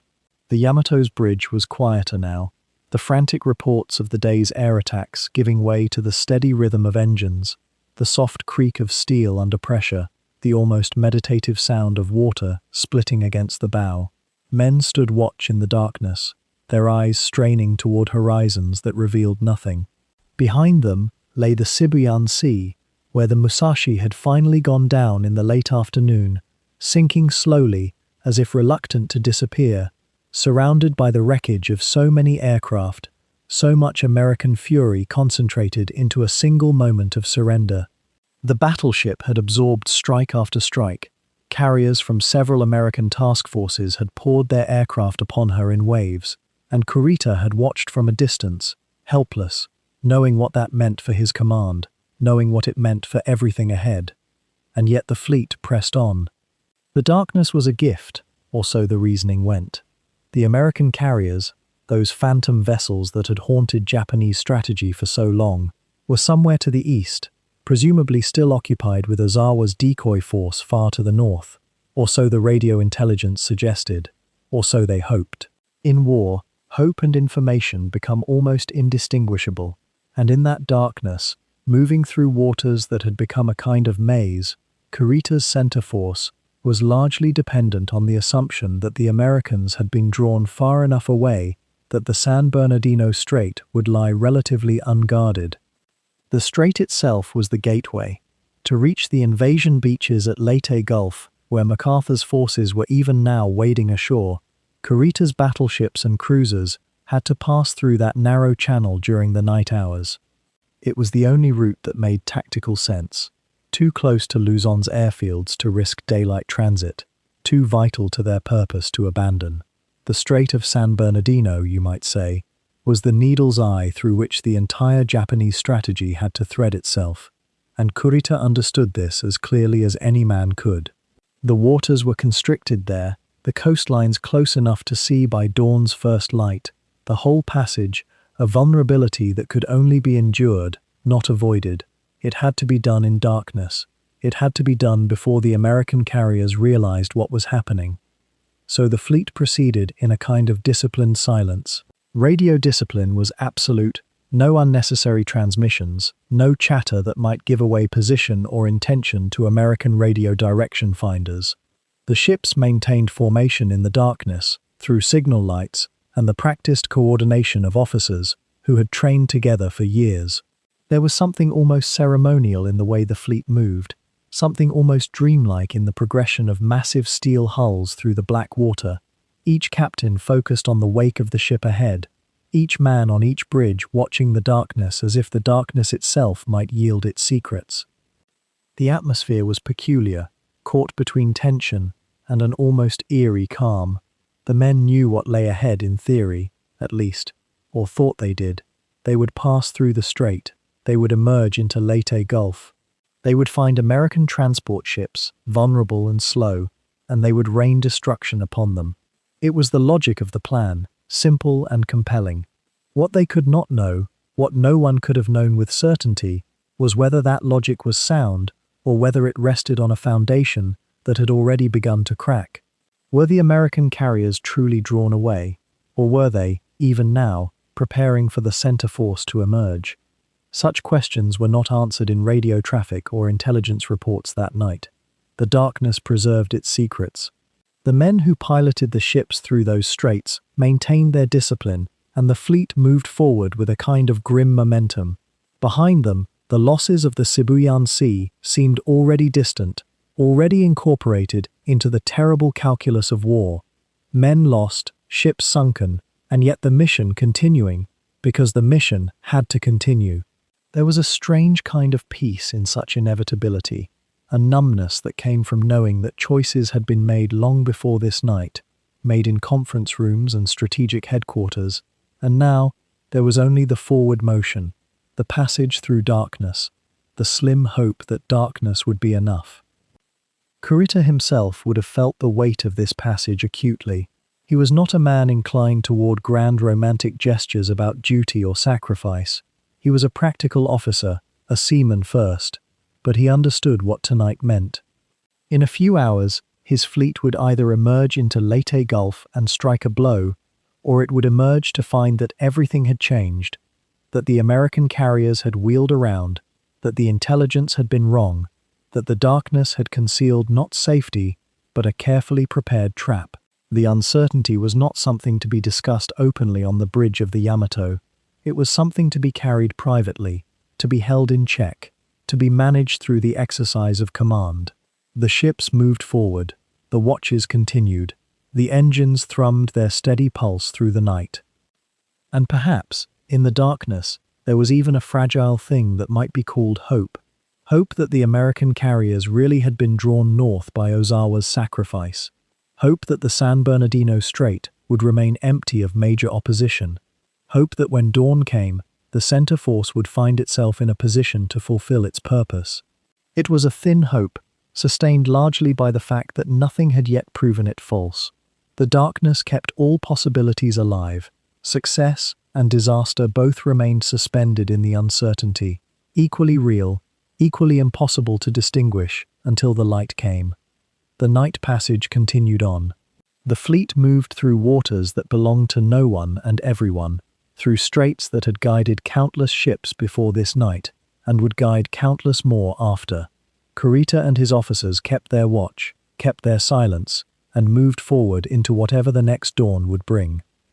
The waters around Samar lay flat and grey in the hour before true dawn, that peculiar moment when night has not quite released its hold, but the sun's first warmth is already beginning to redden the eastern horizon. Kurita's flagship Yamato, having passed through the San Bernardino Strait in darkness and radio silence, had emerged into what he believed would be a moment of triumph, or at least clarity. The center force had survived the air attacks of the previous day. The Musashi lay at the bottom of the Sibuyan Sea, yes, but the rest of the fleet remained, and now they were through the strait, into the waters where American transports were supposedly gathering, where the invasion fleet waited almost defenseless. The plan, in its broad strokes, still held. What Kurita could not know, and what would alter everything in the space of a few moments, was that the American carriers whose aircraft had darkened the sky yesterday had already departed these waters. The bait that Ozawa had dangled from the north had worked more completely than anyone in the Japanese Navy could have hoped. The American fast carriers, with their air groups and their overwhelming striking power, were now racing north toward Ozawa's decoys, drawn away from Leyte Gulf, as if pulled by invisible threads. The strait through which Kurita had just passed remained unguarded, or so he allowed himself to hope in the pre-dawn stillness. The first radar contact came as Kurita's force moved southwestward, searching for the American transport formations. What the operators reported was not what anyone had prepared him to see. Instead of merchant ships and cargo vessels, instead of lumbering transport vessels with minimal defensive armament, the radar showed warships, American warships, arranged in a defensive formation. But as the morning light began to creep across the sea, and the shapes resolved themselves into visual contact, a peculiar realization began to dawn on the Japanese officers. These were not the heavy cruisers or battleships that Japanese doctrine had always assumed would defend such an anchorage. These were smaller vessels, escort carriers, light, thin-skinned, designed primarily to support ground operations, not to slug it out in a surface engagement, and ranged around them, as fragile escorts to their escort, were destroyers and smaller destroyer escorts, their hulls narrow and their main batteries relatively modest. For a long moment, there must have been a strange mixture of emotions among Kurita's staff. Here, almost impossibly, was the American fleet that had eluded them, not in the form they had feared, but vulnerable, almost pathetically vulnerable. The Yamato's guns alone could devastate these vessels from ranges at which their own weapons could barely reply. The Japanese battleships, the cruisers, the entire center force was overwhelmingly superior in almost every measure of traditional naval firepower. What unfolded in the hours that followed has sometimes been called, with a certain Japanese irony, the last stand of the American destroyers, and in that name lies something of the truth. But it also misses something essential about what made the Samar engagement so strange, so desperate, and so consequential. The American task unit, designated Taffy 3 and commanded by Rear Admiral Clifford Sprague, had been assigned to provide air support for the invasion beaches, not to fight Japanese battleships. The escort carriers were slow by carrier standards, capable of perhaps 17 knots in calm conditions. The destroyers, the Johnston, the Howell, the Samuel B. Roberts, and the smaller destroyer escorts, were older vessels, many of them veterans of earlier campaigns, but none of them were built to face a battleship. When Sprague received word of the Japanese contact, when he understood that a major fleet action was unfolding 30 miles to the north of his position, his initial reaction was one that any reasonable commander would have shared. This should not be happening. The fast carriers were supposed to be the ones engaging the Japanese fleet. They were supposed to be north, dealing with Ozawa. That assumption, born of all the careful planning and coordination of the American campaign, had just collided with the messy reality of war at sea. What followed was almost chaotic, though chaos in warfare has its own terrible logic. Sprague's first instinct was to withdraw southward, toward the shelter of the land-based air support that was emerging from the airfields ashore. He ordered his carriers to turn into the wind and launch every aircraft they could manage, and he turned his destroyers northward to meet the Japanese approach. This was not a tactical maneuver calculated to produce victory. It was, rather, a holding action, a desperate attempt to slow the advance, to inflict some damage, to buy time for the slow carriers to get further away, and for land-based aircraft to join the fight. Sprague was buying minutes with the only currency he possessed, the lives of young sailors and officers who would charge toward an enemy they could barely hurt. The Japanese approach continued almost methodically at first, a long-range bombardment as the battleships and cruisers moved into position. The Yamato's massive 16-inch guns opened fire at ranges of over 20,000 yards, a distance at which the American destroyers could barely reply with their 5-inch weapons. Shells the size of small automobiles arced across the morning sea, and the noise of the gunfire, the thunder of it, must have been almost incomprehensible to the men crowded below decks in those thin-hulled escort carriers. Here, at last, was the overwhelming Japanese firepower that doctrine had always warned against, and there was almost nothing that could be done to escape it. The Johnston, under the command of Commander Ernest Evans, was the first destroyer to engage. Evans was a half-Choctaw officer from Oklahoma, known for his aggressive temperament and his devotion to his crew.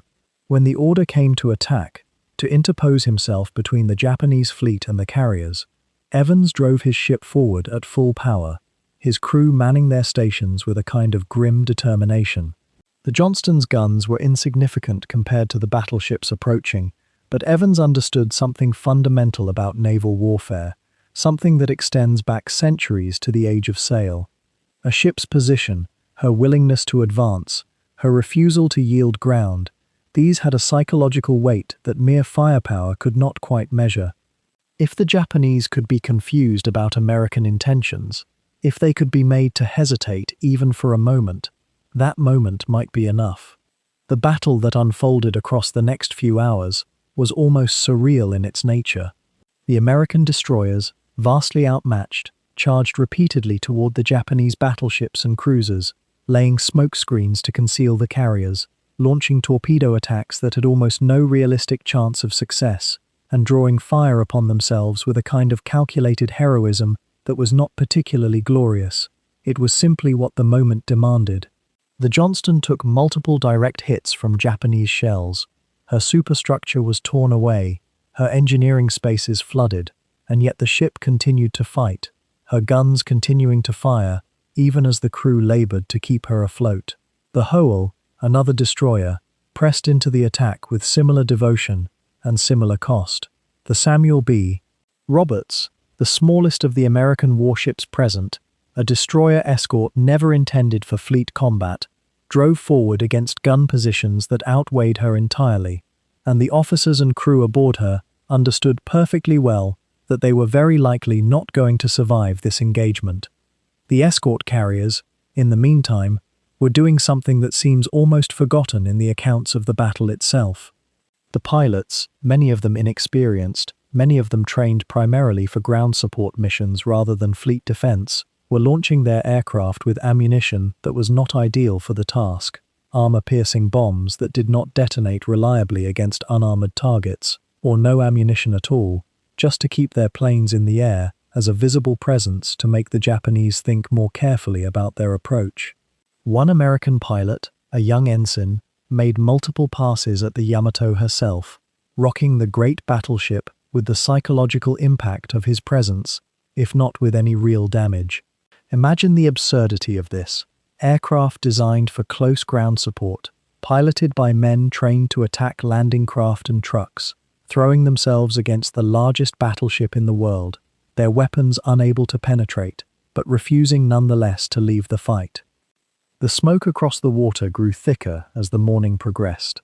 The Japanese fire continued, methodical and overwhelming, and yet something strange began to happen.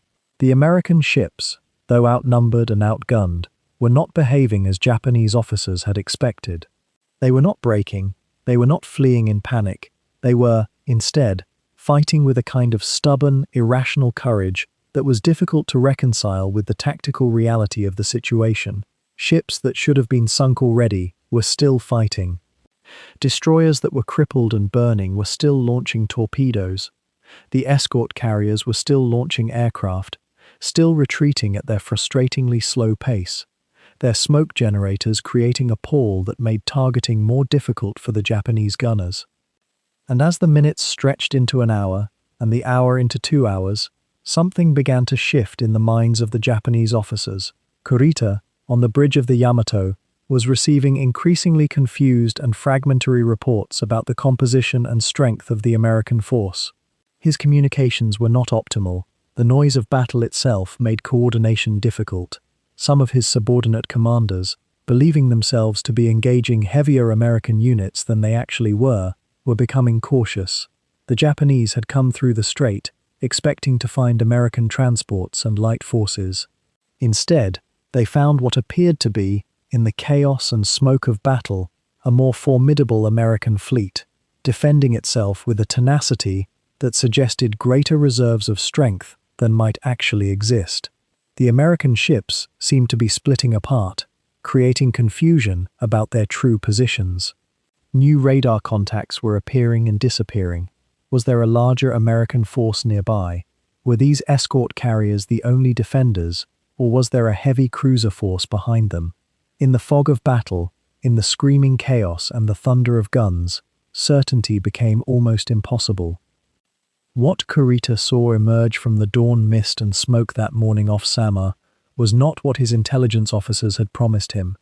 Through the bridge windows of the Yamato, smudged with salt spray and the grey light of a tropical daybreak, the silhouettes resolved themselves into something far smaller, far less powerful than a carrier task force.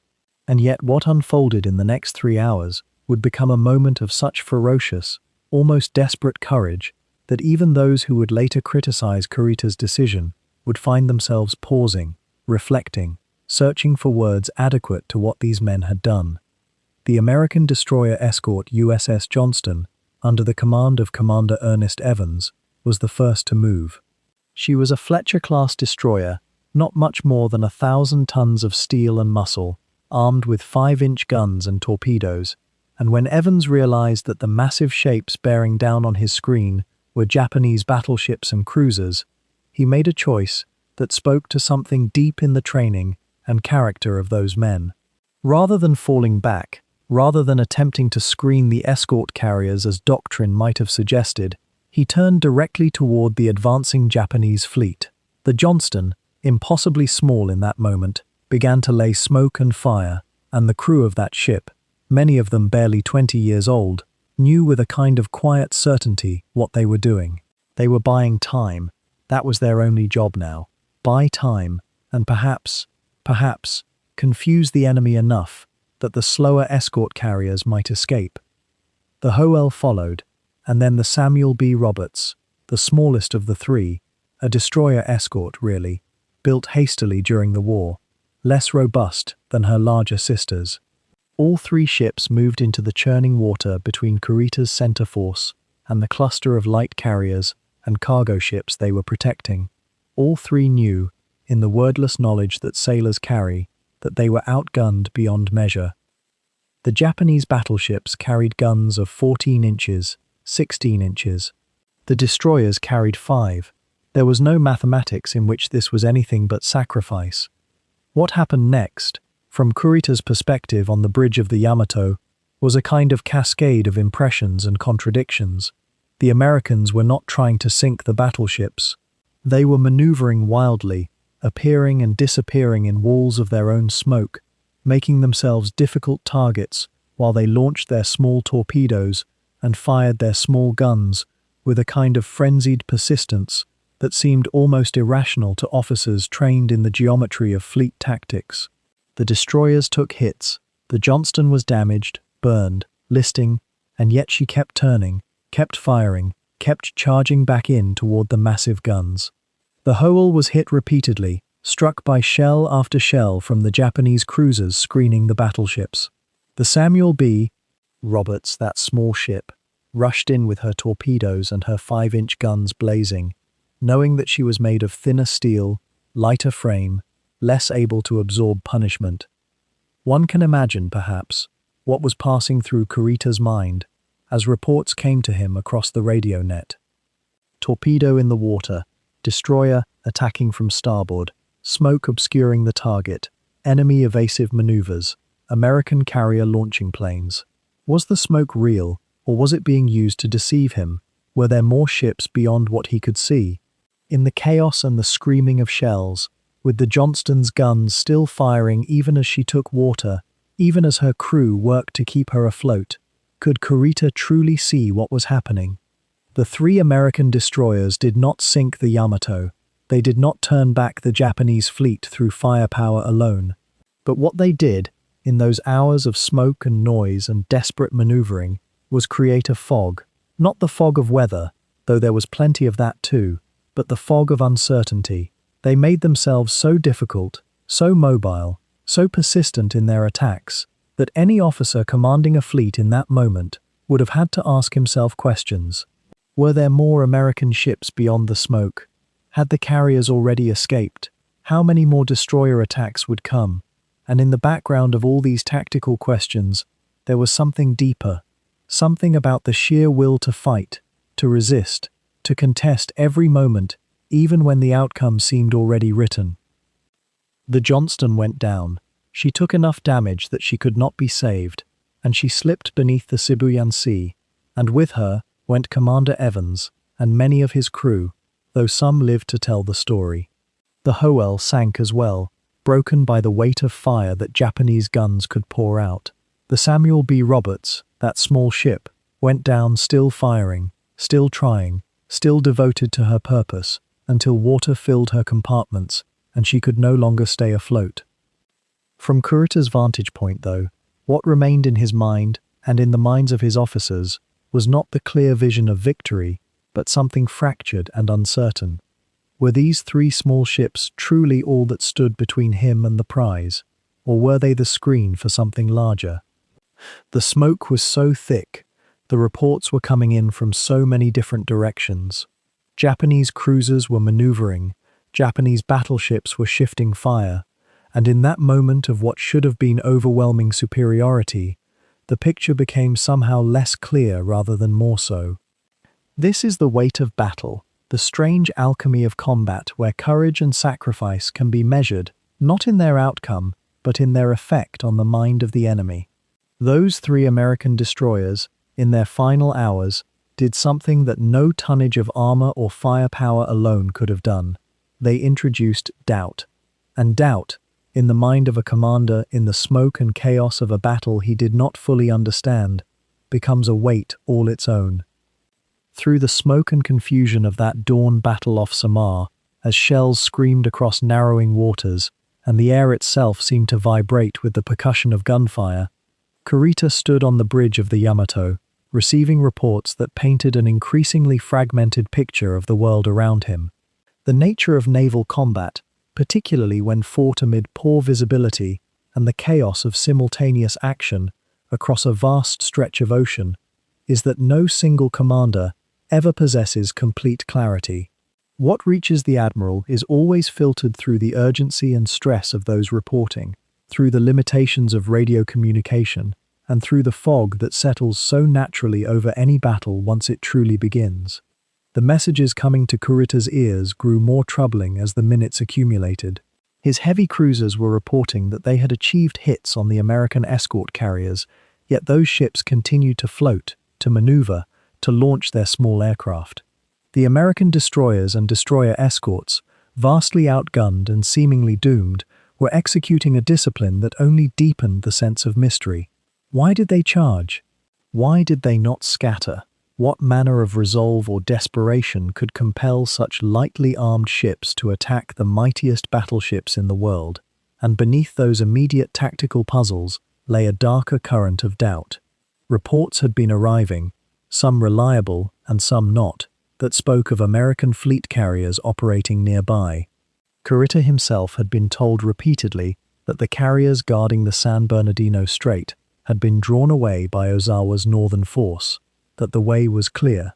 Yet if the carriers were truly elsewhere, where were these aircraft that kept appearing? Where was the coordination that made these American movements seem almost too purposeful to be merely the desperate improvisations of a trapped and dying force? The mind of a commander in such moments operates under a peculiar kind of pressure. Every option carries its own terrible weight. To continue the pursuit meant plunging deeper into an area where his own intelligence had become unreliable, where American naval aviation might yet appear in overwhelming strength, where the concentration of all three Japanese forces was supposed to occur, but where his own ships were scattered and bleeding. The Yamato herself had not escaped harm. The flagship had taken multiple hits. The Nagato, too, bore wounds from the morning's fighting. His cruisers were damaged.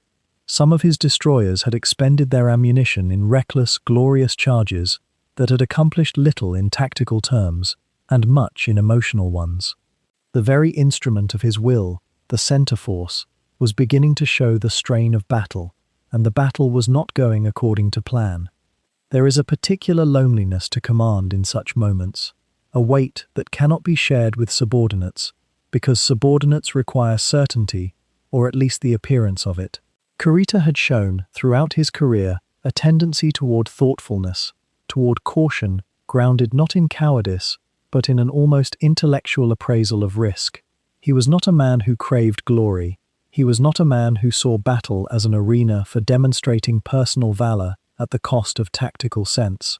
And yet he was bound by duty, by the expectations of the Navy, by the weight of his nation's desperate hope that somehow, against odds that daily grew more impossible, the center force could strike a decisive blow. The reports of American carrier strength near the strait, whether they came from distant reconnaissance or from the confusion of misheard communications, planted seeds of doubt in a mind already clouded by contradiction.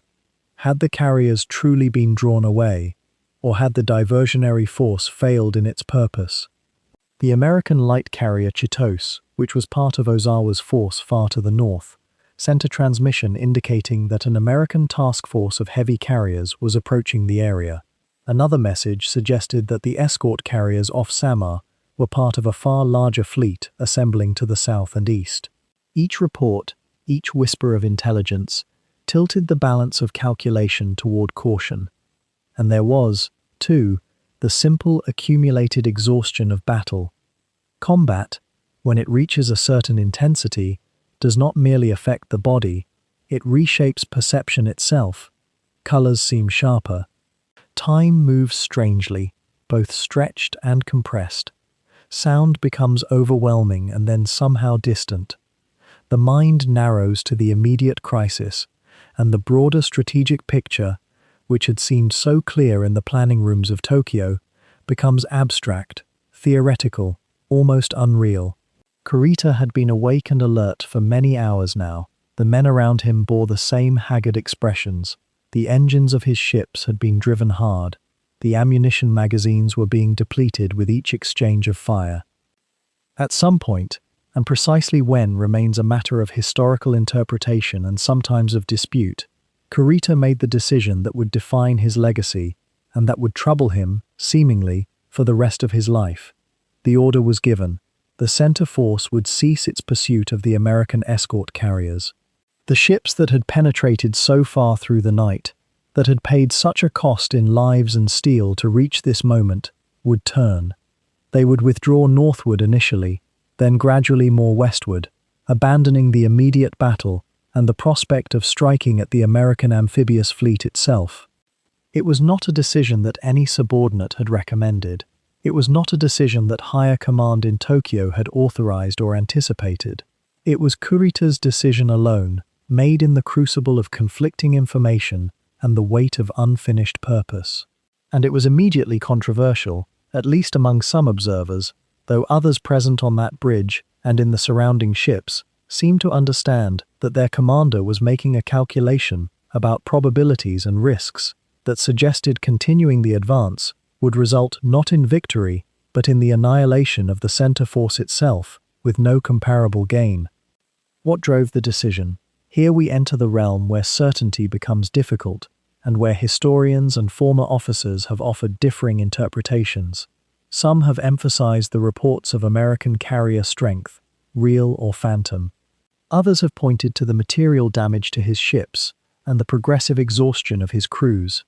Some have noted that communications failures meant Kurita did not fully understand the actual weakness of the American position, the genuine chaos among the escort carriers and their supporting vessels. Others have suggested that a kind of psychological breaking point had been reached, a point at which the accumulation of uncertainty simply became too much to sustain. There may be truth in several of these explanations simultaneously. Battle does not always yield to single, simple causes. What is perhaps most poignant is that Kurita, having ordered the withdrawal, did not feel immediately relieved. Those who were present reported a kind of grim heaviness settling over the flag bridge as the Yamato turned and the center force began to disengage. There remained in that moment the full knowledge that this opportunity, this convergence of Japanese forces, this moment that had been planned and hoped for, and that the nation itself awaited, was now passing.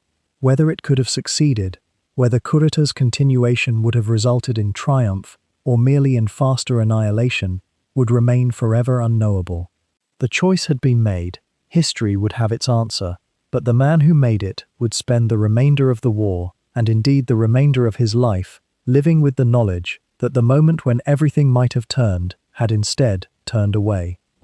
What went through Kurita's mind in those moments when the reports became contradictory, when the smoke obscured the horizon, when the voices on the radio crackled with urgency and doubt? The answer, historians have quietly suggested over the decades, was not simple cruelty or cowardice, but rather something far more human, a convergence of exhaustion, uncertainty, and the natural erosion of resolve that comes when the fog of battle settles across a commander's vision and will not lift. Consider first the sheer, relentless fatigue that had settled into Kurita's bones by that dawn off Samar.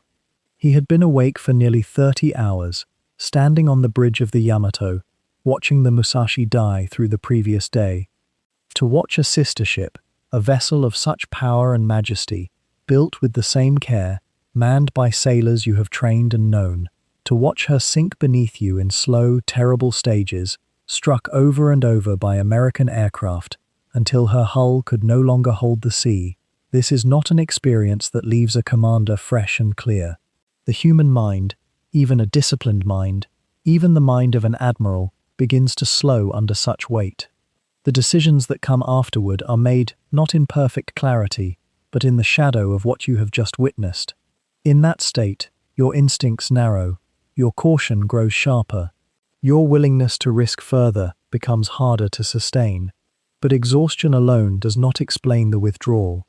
What truly shaped Kurita's thinking was something more insidious, the fog of incomplete and contradictory information that swirled around his center force as dawn broke over Samar. He had received reports, some confirmed, some merely rumored, that the American carrier fleet lay somewhere ahead. His intelligence suggested that he might be sailing not toward escort carriers and destroyers, but toward the main American fast carriers, the Essex-class and Independence-class vessels that had proven so devastating to Japanese surface ships throughout the war. How could he be certain, in the smoke and chaos of the battle, that what he faced was truly the thin screen off Samar and not the vanguard of a much larger force? The American destroyers fought so ferociously, died so bravely, that they created an impression of combat far larger than their actual strength. Courage, paradoxically, can make a small force appear formidable. There was also the question of land-based air power, which weighed on Kurita's mind with particular force. The Japanese had established airfields in the Philippines, and the expectation had been that these aircraft would support any surface action in the area. But where were they? Where was the air cover that had been promised? Kurita knew, as all experienced commanders knew by this stage of the war, that surface ships without air cover were vulnerable to an extent almost impossible to overstate. A battleship or cruiser caught in daylight by enemy aircraft, without fighters overhead to defend them, could be surrounded, attacked from above where her guns could not easily reach, worn down into submission. If the American carriers truly were approaching from another direction, if the planes he had been promised were delayed or prevented from reaching him, then to push forward was not courage but suicide. To withdraw, under such circumstances, became not retreat but prudence. The radio silence, too, had taken its toll. Kurita's forces had been operating under strict radio discipline, and this meant that his picture of the overall battle was fragmentary, assembled from glimpses and whispered reports. He did not know with certainty what was happening with the other Japanese forces converging on Leyte. He did not know whether Ozawa's carriers to the north had succeeded in drawing American attention away, or whether other elements of his own fleet were engaging successfully. Every commander operates with incomplete knowledge, but in this case, the incompleteness was particularly acute. Imagine receiving contradictory reports, some suggesting the battle was proceeding as planned, others suggesting disaster. Imagine trying to make a decision affecting thousands of lives when your intelligence is fragmentary and your communications are deliberately limited. Even a commander as steady and experienced as Kurita could feel the ground shifting beneath him. What happened, perhaps, was not a sudden panic, but rather a slow accumulation of doubt, each piece of information adding weight to a growing conviction that the situation had changed from what had been planned. The Musashi, gone. The American destroyers, fighting far beyond what their size should have allowed. No sign of the promised air support. Reports of American carriers, possibly nearby, possibly approaching, and underneath it all, the simple physical fact of a man who had not slept in 30 hours, whose mind was clouded with grief and exhaustion, trying to make the largest decision of his life. It is worth noting, quietly, that historians have found no single smoking gun in the records, no moment where Kurita explicitly states his reasoning in a way that settles all questions. This itself is significant. What we have instead is a series of small indicators, fragments of testimony from officers who were with him, the gradual reconstruction of a state of mind from the sparse evidence that survives. It suggests that Kurita's decision emerged not from a moment of clarity, but from the gathering weight of uncertainty. In such moments, even the bravest commander may choose caution not from fear, but from the honest recognition that they do not know what lies ahead, and that to proceed blindly would be to gamble with the lives of thousands on the basis of incomplete information. The fog of battle, as the old saying goes, affects everyone equally, but it affects commanders most severely because they alone must choose how to respond to the grey uncertainty that fog creates. Kurita had advanced through that fog for hours, had fought through it, had seen his ships damaged and lost. At some point, with fatigue pressing down and doubt creeping in from all sides, he had to ask himself a simple question, not whether he was brave enough to continue, but whether he was wise enough to stop. The answer he gave, standing on the bridge of the Yamato as dawn light crept across the sea, was to turn away. The order came down through the chain of command in the bruised and smoke-hazed hours after dawn on that October morning, though it took time for the weight of it to settle on every man who heard it. The center force would disengage, the pursuit of the American escort carriers would cease. The Yamato, her massive guns still loaded and ready, would turn her bow northward, and then, after a brief reconnaissance into the waters beyond, southwestward again, toward the San Bernardino Strait and the dark waters from which she had come. It was not the sound of victory that accompanied this order. It was not the sharp, defiant ring of triumph. Instead, it was something quieter, something that seemed to drain away from the bridge, like tide retreating from an exhausted shore. The passage back through the strait consumed hours that felt suspended outside of time. Radio silence had been maintained, as it must be, to avoid alerting American forces to the withdrawal. Kurita's flag remained on the Yamato, and around him, the remnants of his fleet moved like men waking from a fever dream they could not fully remember. The Yamato herself, that monument of steel and ambition, had fired her guns in anger that morning at targets that emerged and dissolved in the chaos of smoke and spray. She had not been sunk, as her makers had perhaps always feared she would be. Neither had she achieved the decisive triumph for which she was built.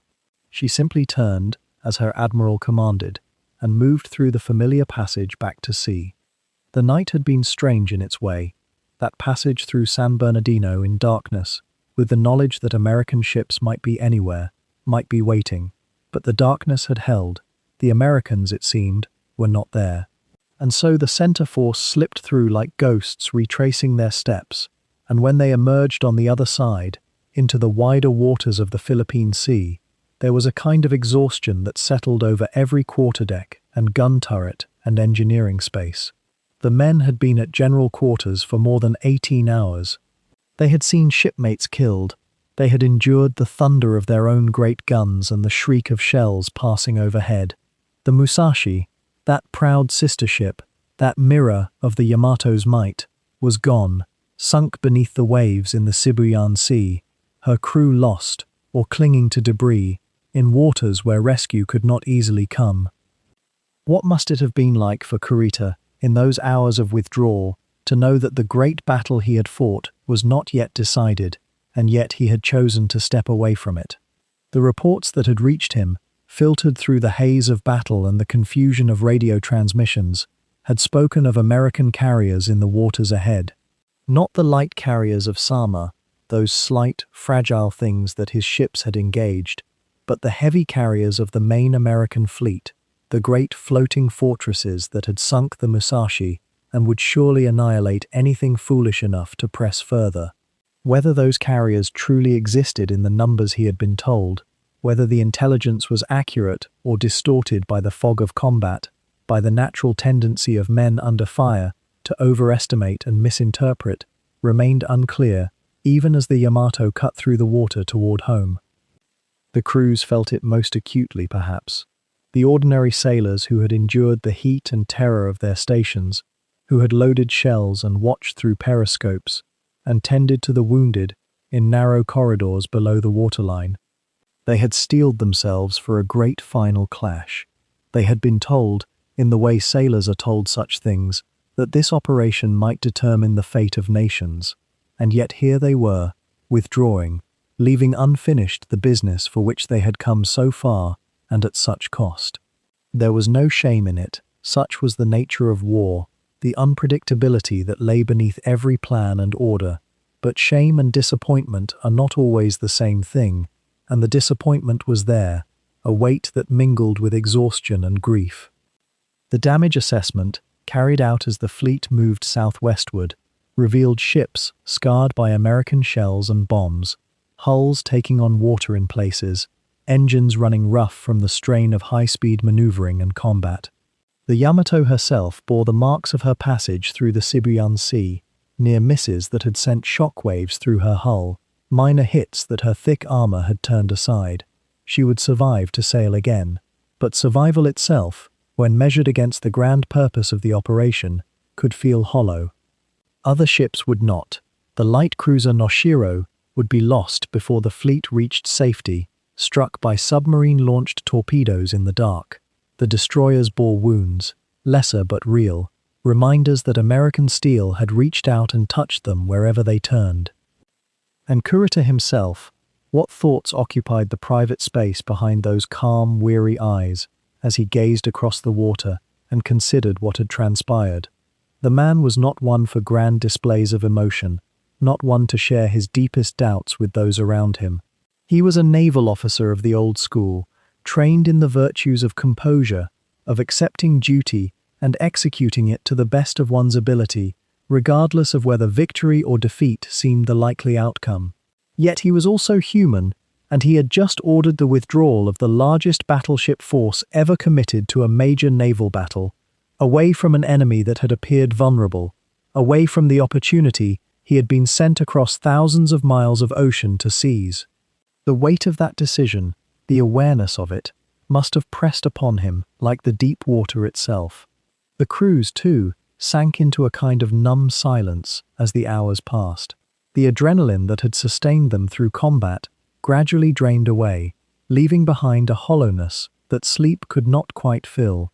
Some men would write letters that might or might not reach home, words composed by candlelight in the knowledge that the war was far from won, that their fleet was withdrawing, that the great victory they had been promised seemed to recede as their ship moved further from the scene of battle. Others simply sat in whatever small corner they could find and stared at nothing in particular, their minds too tired to construct thoughts, their bodies too wound up to truly rest.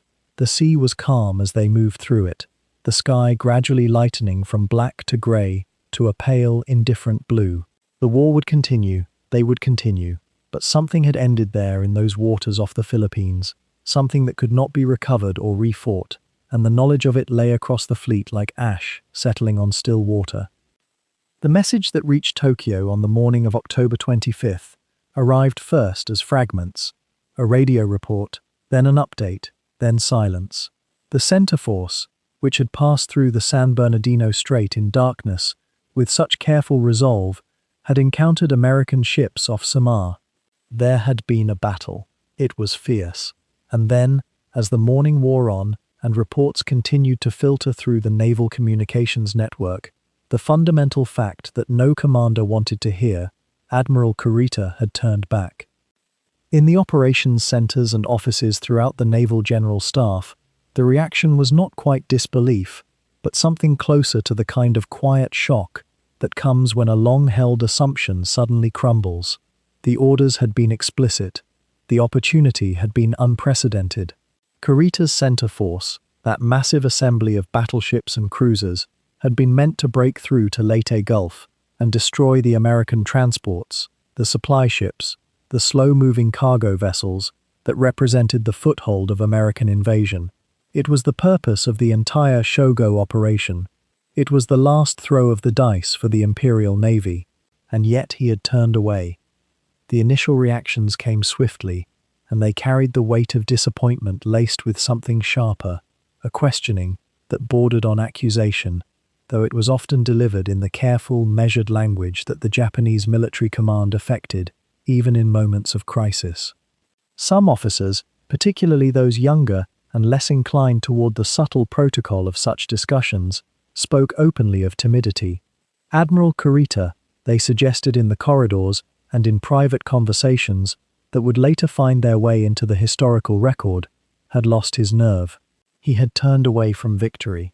The American carriers that were supposed to have been drawn away by Admiral Ozawa's northern force were apparently still present in the area, or so Kurita believed. But was that belief justified? Some questioned whether it had been. Others wondered if perhaps Kurita had simply allowed the intensity of the earlier engagement with American aircraft in the Sibuyan Sea, the sinking of the Musashi, the damage to other vessels, the relentless assault from carrier pilots, to overwhelm his judgment. There was, in those first hours and days, a particular bitterness in some of the commentary. Kurita had command of the mightiest battleships afloat. The Yamato herself, the greatest warship ever built, had emerged from the Sibuyan Sea, damaged but still capable, still powerful. His cruisers and destroyers, though diminished, were still formidable. The American escort carriers off Samar, by the accounts that reached Tokyo, were slow, vulnerable vessels, not the fast fleet carriers that had been causing such devastation throughout the Pacific. Why turn away from such opponents? What officer, possessed of the Yamato and her sister Nagato, with their 16-inch guns and their armor and their reputation as the supreme expression of Japanese naval power, would not have pressed forward?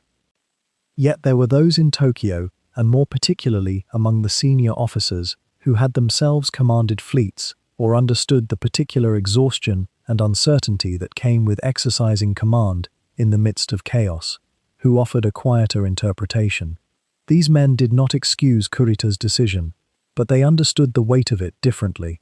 They spoke, when they spoke at all in the official record, of the fog that surrounded a battleship at dawn, the contradictory reports that must arrive on the bridge of a flagship, the cumulative toll of days at sea, of watching sister ships sink, of bearing the responsibility for thousands of lives, and the outcome of a battle whose dimensions one cannot fully perceive. Admiral Isoroku Yamamoto, though he had been dead for several months by October, had once written that the man who must make decisions in battle bears a burden that extends far beyond the simple mechanics of strategy. Kurita, it seemed to some who understood this principle, had indeed borne that burden, and he had made his decision in the context of information that was incomplete and contradictory.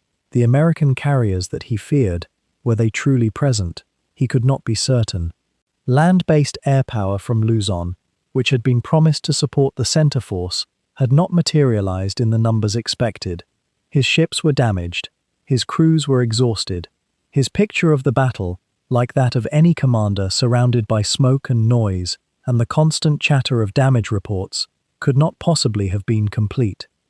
The quieter voices in Tokyo, then, suggested something different from timidity. They suggested that Kurita had faced an impossible choice in circumstances of profound uncertainty, and had made a decision that, while it had sacrificed the immediate tactical opportunity, had also preserved the center force from what might have become a far more catastrophic loss. If he had pressed forward and been caught between the escort carriers and American battleships approaching from another direction, if he had suffered what tacticians feared most, encirclement, then the consequences might have been even more severe. This was not an exoneration exactly, it was something more like an acknowledgement that the circumstances of command in battle often permitted no pure victory and no outcome that did not carry within it the seeds of future regret. The tension between these two interpretations, the accusation of timidity and the quieter acknowledgement of impossible choice, would persist through the war and into the decades that followed. Neither interpretation was presented with the kind of certainty that came from hindsight. Both existed simultaneously in the immediate aftermath, held by different men with different experiences and different sympathies. And Kurita himself, in the hours and days after his decision became known, offered little in the way of defense or explanation.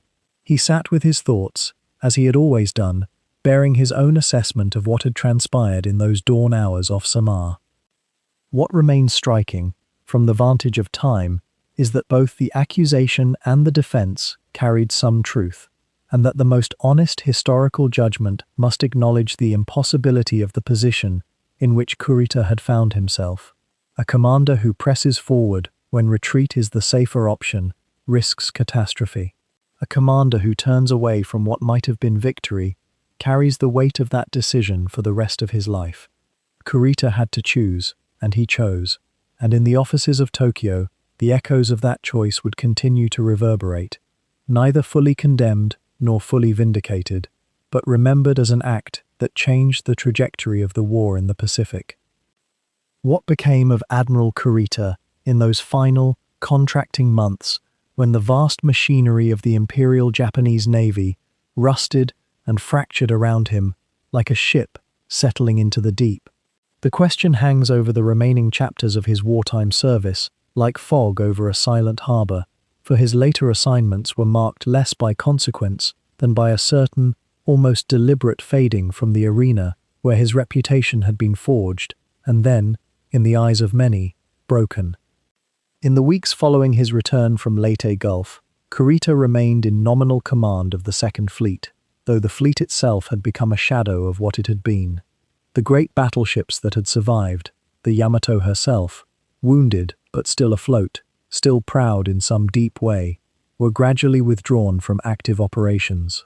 As the American advance pressed through the Philippines and began to turn toward Japan itself, there were fewer opportunities for the surface engagements that Kurita's generation of naval officers had been trained their entire lives to execute. The war, you might say, had outpaced the doctrine. Carrier warfare had become the dominant form of naval combat, and the battleship, that massive repository of decades of naval tradition and engineering genius, had become increasingly peripheral to the fighting that mattered most. Kurita was assigned to various commands in the waning months of the war, administrative posts, training roles, positions of diminishing strategic weight. There is a certain quiet dignity in how history records this period, though perhaps it is only the silence of a man who had little reason to speak. He was not dismissed in disgrace, not formally censured for his decision at Leyte. The naval establishment, constrained by the need to maintain whatever cohesion remained among its officers, as Japan's position deteriorated day by day, could not afford to publicly humiliate a commander of his rank and service record. But neither was he restored to prominence or trusted with any operation of genuine consequence. It was a peculiar form of exile, this reduction through reassignment, through the gradual withdrawal of meaningful responsibility. Consider for a moment what that must have felt like, to have commanded great ships and thousands of men, to have borne the weight of strategic significance, and then to find oneself moved to the margins, watching the war continue its inexorable movement toward catastrophe, without you at its center any longer. There are accounts suggesting that Kurita, during these months, became even more reserved than he had been before. Among his peers and subordinates, there seems to have been an almost deliberate avoidance of the subject of Leyte Gulf in his presence. It was as though a pact had formed, unspoken but understood, that the events of October 1944 were not to be rehearsed or analyzed or debated before Kurita himself. Whether this was out of respect for him, or out of a kind of social mercy, the collective decision of his navy to spare him from the constant reopening of a wound that would not heal, remains impossible to say with absolute certainty. But the effect was the same. Kurita moved through the final year of the war in a kind of enforced silence regarding his own greatest moment of crisis and decision. As 1945 unfolded and Japan's military situation transformed from desperate to genuinely catastrophic, the conversations among senior officers necessarily turned elsewhere. There were the operations in the East China Sea, the defense of the home islands, the increasingly frantic discussions about what terms of surrender might be negotiable. There was the shocking appearance of American aircraft carriers off the coasts of Honshu, the terrible efficiency of American naval aviation, the sinking of Japanese warships with almost casual regularity. The Yamato herself, that magnificent embodiment of Japanese naval power, was sent on a one-way mission toward Okinawa in April 1945, sacrificed in what everyone understood would be a futile gesture. Kurita did not command that final operation. He watched it from a distance, as another man's ship made its last voyage. It must have weighed upon him, this spectral half-presence in the final months of the war. His mind, one imagines, circled back again and again to that dawn off Samar, to the moment when he had made the choice that now defined him. Did he wonder, in the quiet hours of the wardroom or in his small cabin, whether a different decision that morning might have altered the war's trajectory? Almost certainly not.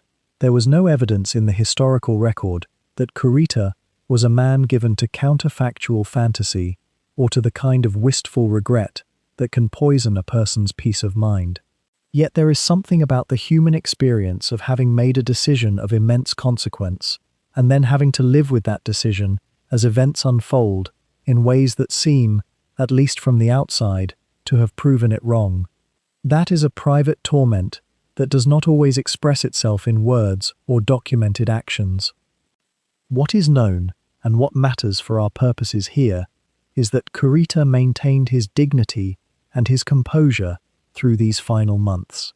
There are no recorded instances of him lashing out at subordinates, no outbursts of anger or recrimination, no attempts to revisit or second-guess the judgments of those around him at Leyte. Instead, he seems to have withdrawn deeper into the professional stoicism that had always been his governing manner. He attended to his duties, whatever those duties happened to be. He commanded with precision and care. He did what a senior officer of the Imperial Japanese Navy was expected to do when the world was collapsing around him. Perhaps it is in this withdrawal, in this almost stoic acceptance of diminishment and relegation to minor commands, that we encounter something essential about Kurita's character.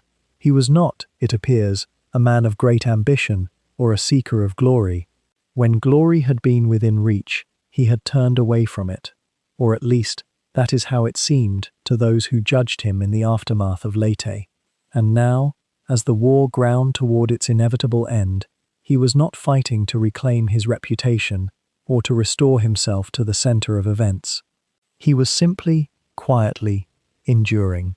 The Naval Academy had instilled in him a code of conduct that transcended the individual's desires or sense of injury. One accepted one's assignments, one carried out one's orders, one did not complain or seek justification or attempt to rewrite the narrative of one's own actions. That was the way of the officer, and it appears that Kurita, whatever private doubts or sorrows he may have harbored, remained true to that code even as the institution that had shaped it crumbled into ash. When the war ended in August of 1945, Admiral Kurita was 58 years old. The man who emerged from that conflict was not the same officer who had stood on the bridge of the Yamato in the humid dawn of October 25, 1944.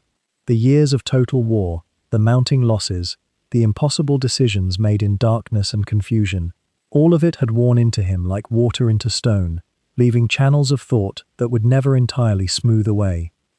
He lived out his final years in a kind of deliberate obscurity, moving through the post-war landscape of a defeated and occupied Japan with the quiet resignation of someone who understood that his chapter had closed. Unlike many of his contemporaries who wrote memoirs with a certain urgency to defend their legacies, Kurita seemed almost indifferent to how history would remember him. He granted interviews sparingly, and when he did, his responses were measured, careful, often evasive in ways that suggested not evasion born of shame, but rather the deep fatigue of a man who had already turned over the events of Leyte 1,000 times in his own mind, and found no words that could adequately explain them. There is something profoundly Japanese in this reticence, this withdrawal from the spotlight. In a culture where the honor of silence often outweighs the vindication of speech, Kurita seems to have chosen the path of the quiet veteran, the man who had done his duty as he understood it, and would not spend his remaining years arguing with ghosts. He left Tokyo for Otsu, a quieter place on the shores of Lake Biwa, where he could live away from the noise of public discourse and the relentless questions of those who wanted him to explain or justify what had happened at Leyte Gulf. But even in that retreat, even in that deliberate stepping away from the world's gaze, Leyte followed him. The question, "Why did you turn back?" had become so embedded in his public memory that it seemed to float before him like a spectre, appearing in every conversation, every historical account, every mention of his name.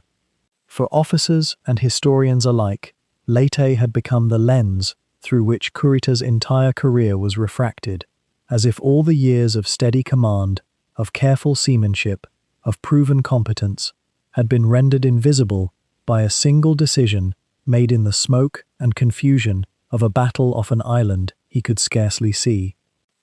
Among his former subordinates, opinions varied, and Kurita seems to have been aware of this division.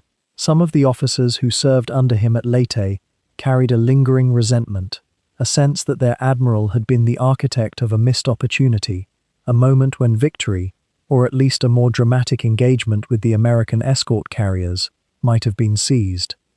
These men, many of whom would outlive Kurita himself, carried the weight of that belief into their own post-war lives. And when they spoke of him, there was sometimes a note of regret, as if they had followed a captain who had hesitated at the very moment when hesitation became a form of defeat. Yet there were others, particularly among those who had been closest to the center of command, who understood the full constellation of pressures that had borne down upon Kurita in those early dawn hours. They remembered the radio reports of the Musashi going down, the repeated strikes from American aircraft, the waves of damage assessments that painted a picture of escalating peril. They recalled the contradictory signals about American carrier positions, the fear that the thin screen of enemy ships before him was merely the bait in a far larger trap. For these men, Kurita's decision to break off the pursuit was not an act of cowardice, but rather a tragic necessity, the choice of a commander who understood that the preservation of his fleet might ultimately matter more than the immediate pursuit of a tactical objective that could no longer deliver the strategic victory Japan desperately needed. The historical community, as it began to study and interpret Leyte Gulf in the decades after the war, found itself similarly divided. Some scholars viewed Kurita's withdrawal as a critical failure, a moment when Japanese naval power, though damaged and bloodied, might have inflicted far greater damage on the American landing forces. These historians traced through the mathematics of what might have happened, the tonnage the center force could have delivered onto the transport ships, the chaos that might have engulfed the American beachhead, and they saw in Kurita's decision a failure of nerve that cost Japan dearly. Others, approaching the question with greater attention to the fog and friction of battle, to the information available to Kurita at the moment of decision, came to different conclusions. They argued that to judge Kurita by what we now know with the clarity of decades of study was fundamentally unfair, that in the smoke and confusion of that October morning, the decision to withdraw, while perhaps ultimately unnecessary, was not irrational. These historians emphasized the genuine uncertainty about American carrier positions, the real damage to his fleet, the legitimate fear of air attack from bases he could not locate or suppress. They saw in Kurita's caution the reasonable prudence of a commander working with incomplete information in circumstances where a single miscalculation could lead to the loss of irreplaceable warships. Kurita himself seems never to have fully embraced either interpretation. In the few interviews and written accounts he left behind, he expressed what might be called a measured regret, a sense that perhaps the battle could have gone differently, that perhaps more aggressive action in the initial moments off Samar might have changed the outcome. And yet there is in those same accounts a certain defensiveness, a quiet insistence that he had acted according to his best judgment with the information available to him. He did not rage against his critics, nor did he mount a sustained campaign to rehabilitate his reputation. He simply lived, quietly, in Otsu, gardening perhaps, walking along the lake, a man carrying the weight of a single decision that would define how the world remembered him. What strikes us now, in the distance of 7 decades, is the particular loneliness of Kurita's post-war existence. He had been denied the grandeur of a kamikaze's sacrifice, the clarity of a noble death for emperor and nation. But neither had he been given the satisfaction of victory, the vindication that success brings. Instead, he inhabited a kind of purgatory, neither condemned nor entirely absolved, living with the knowledge that an entire nation's naval strategy had crested and broken on a decision made at his command. The question of whether that decision was right or wrong never received an answer that satisfied everyone, perhaps never could have. His life was long, extending into the 1960s, lived away from the centers of power and attention. When he died, his passing was noted in the press, but without the dramatic attention that attends the deaths of larger historical figures. The funeral was quiet, attended by former officers and a handful of historians. And yet even in death, the question remained unanswered, hanging over his grave like morning mist over still water, the eternal query of the battle that almost was, the victory that almost happened, the moment when the fate of empires turned not on the clash of steel, but on a single admiral's quiet decision to turn his ships around and disappear into the darkness of the Philippine Sea. In the years after the war, when Kurita sat for interviews, and he did so only rarely, with evident reluctance, he would sometimes pause mid-sentence, his eyes seeming to focus on something beyond the room, not the Philippines, not the smoke, something older perhaps. The weight of decisions made in conditions that no peacetime mind could fully reconstruct. And therein lies one of the deepest questions we might ask ourselves about any commander who stood in the furnace of battle. How does memory serve us when the moment itself was incomplete?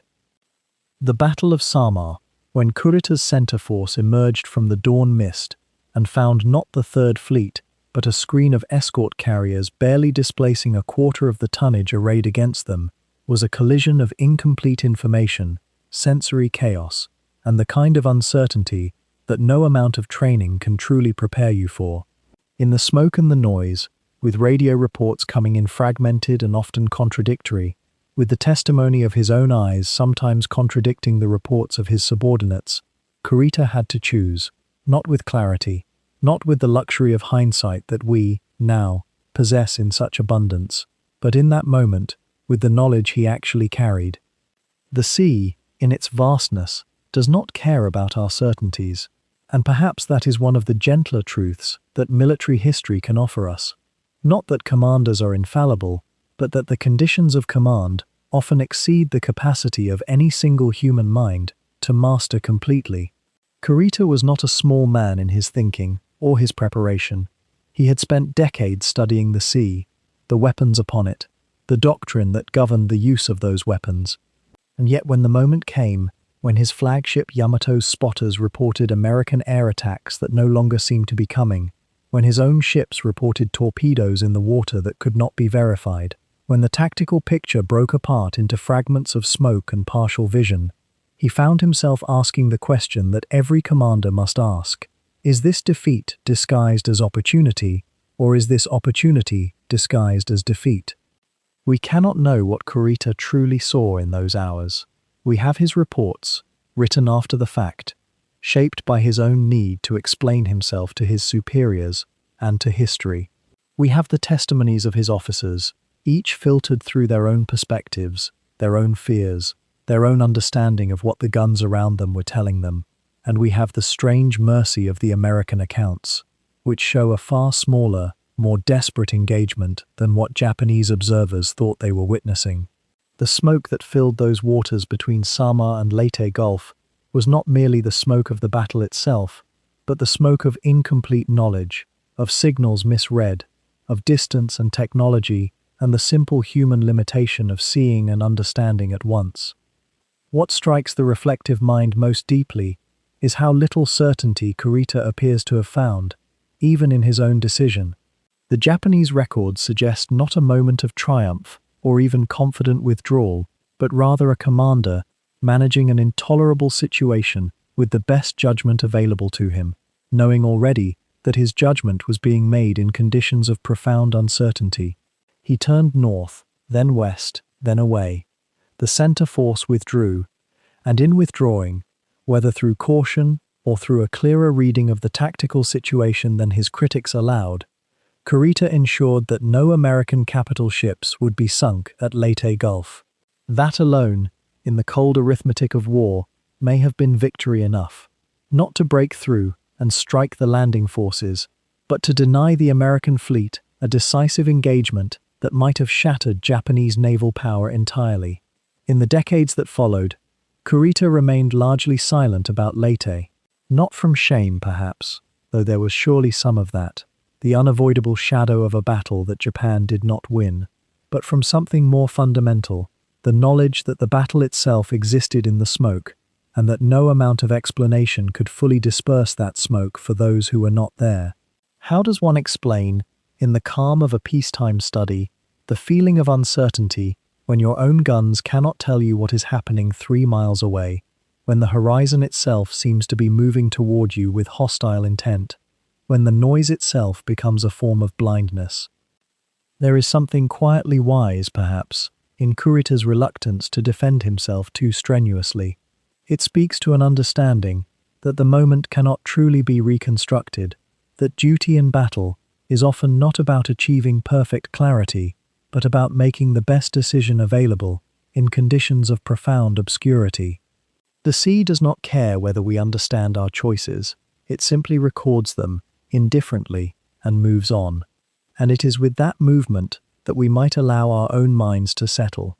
The ships of October 1944 have long since surrendered to the sea's keeping. The Yamato would return to the waters off Leyte less than a year later, and it would not return from that voyage. The escort carriers and destroyers that faced Kurita that dawn have their own monuments now, not in bronze, but in the hearts of those who remember them. The waters themselves have closed over all of it, the smoke, the noise, the impossible decisions made in impossible light. The Philippine Sea continues its slow work, indifferent to the human drama that played out upon its surface, as it always has and always will. There is a quietness that comes, eventually, when we accept that certainty about battles is not something any of us can truly possess. We can know the facts. We can read the orders and the reports. We can trace the movements of ships across maps,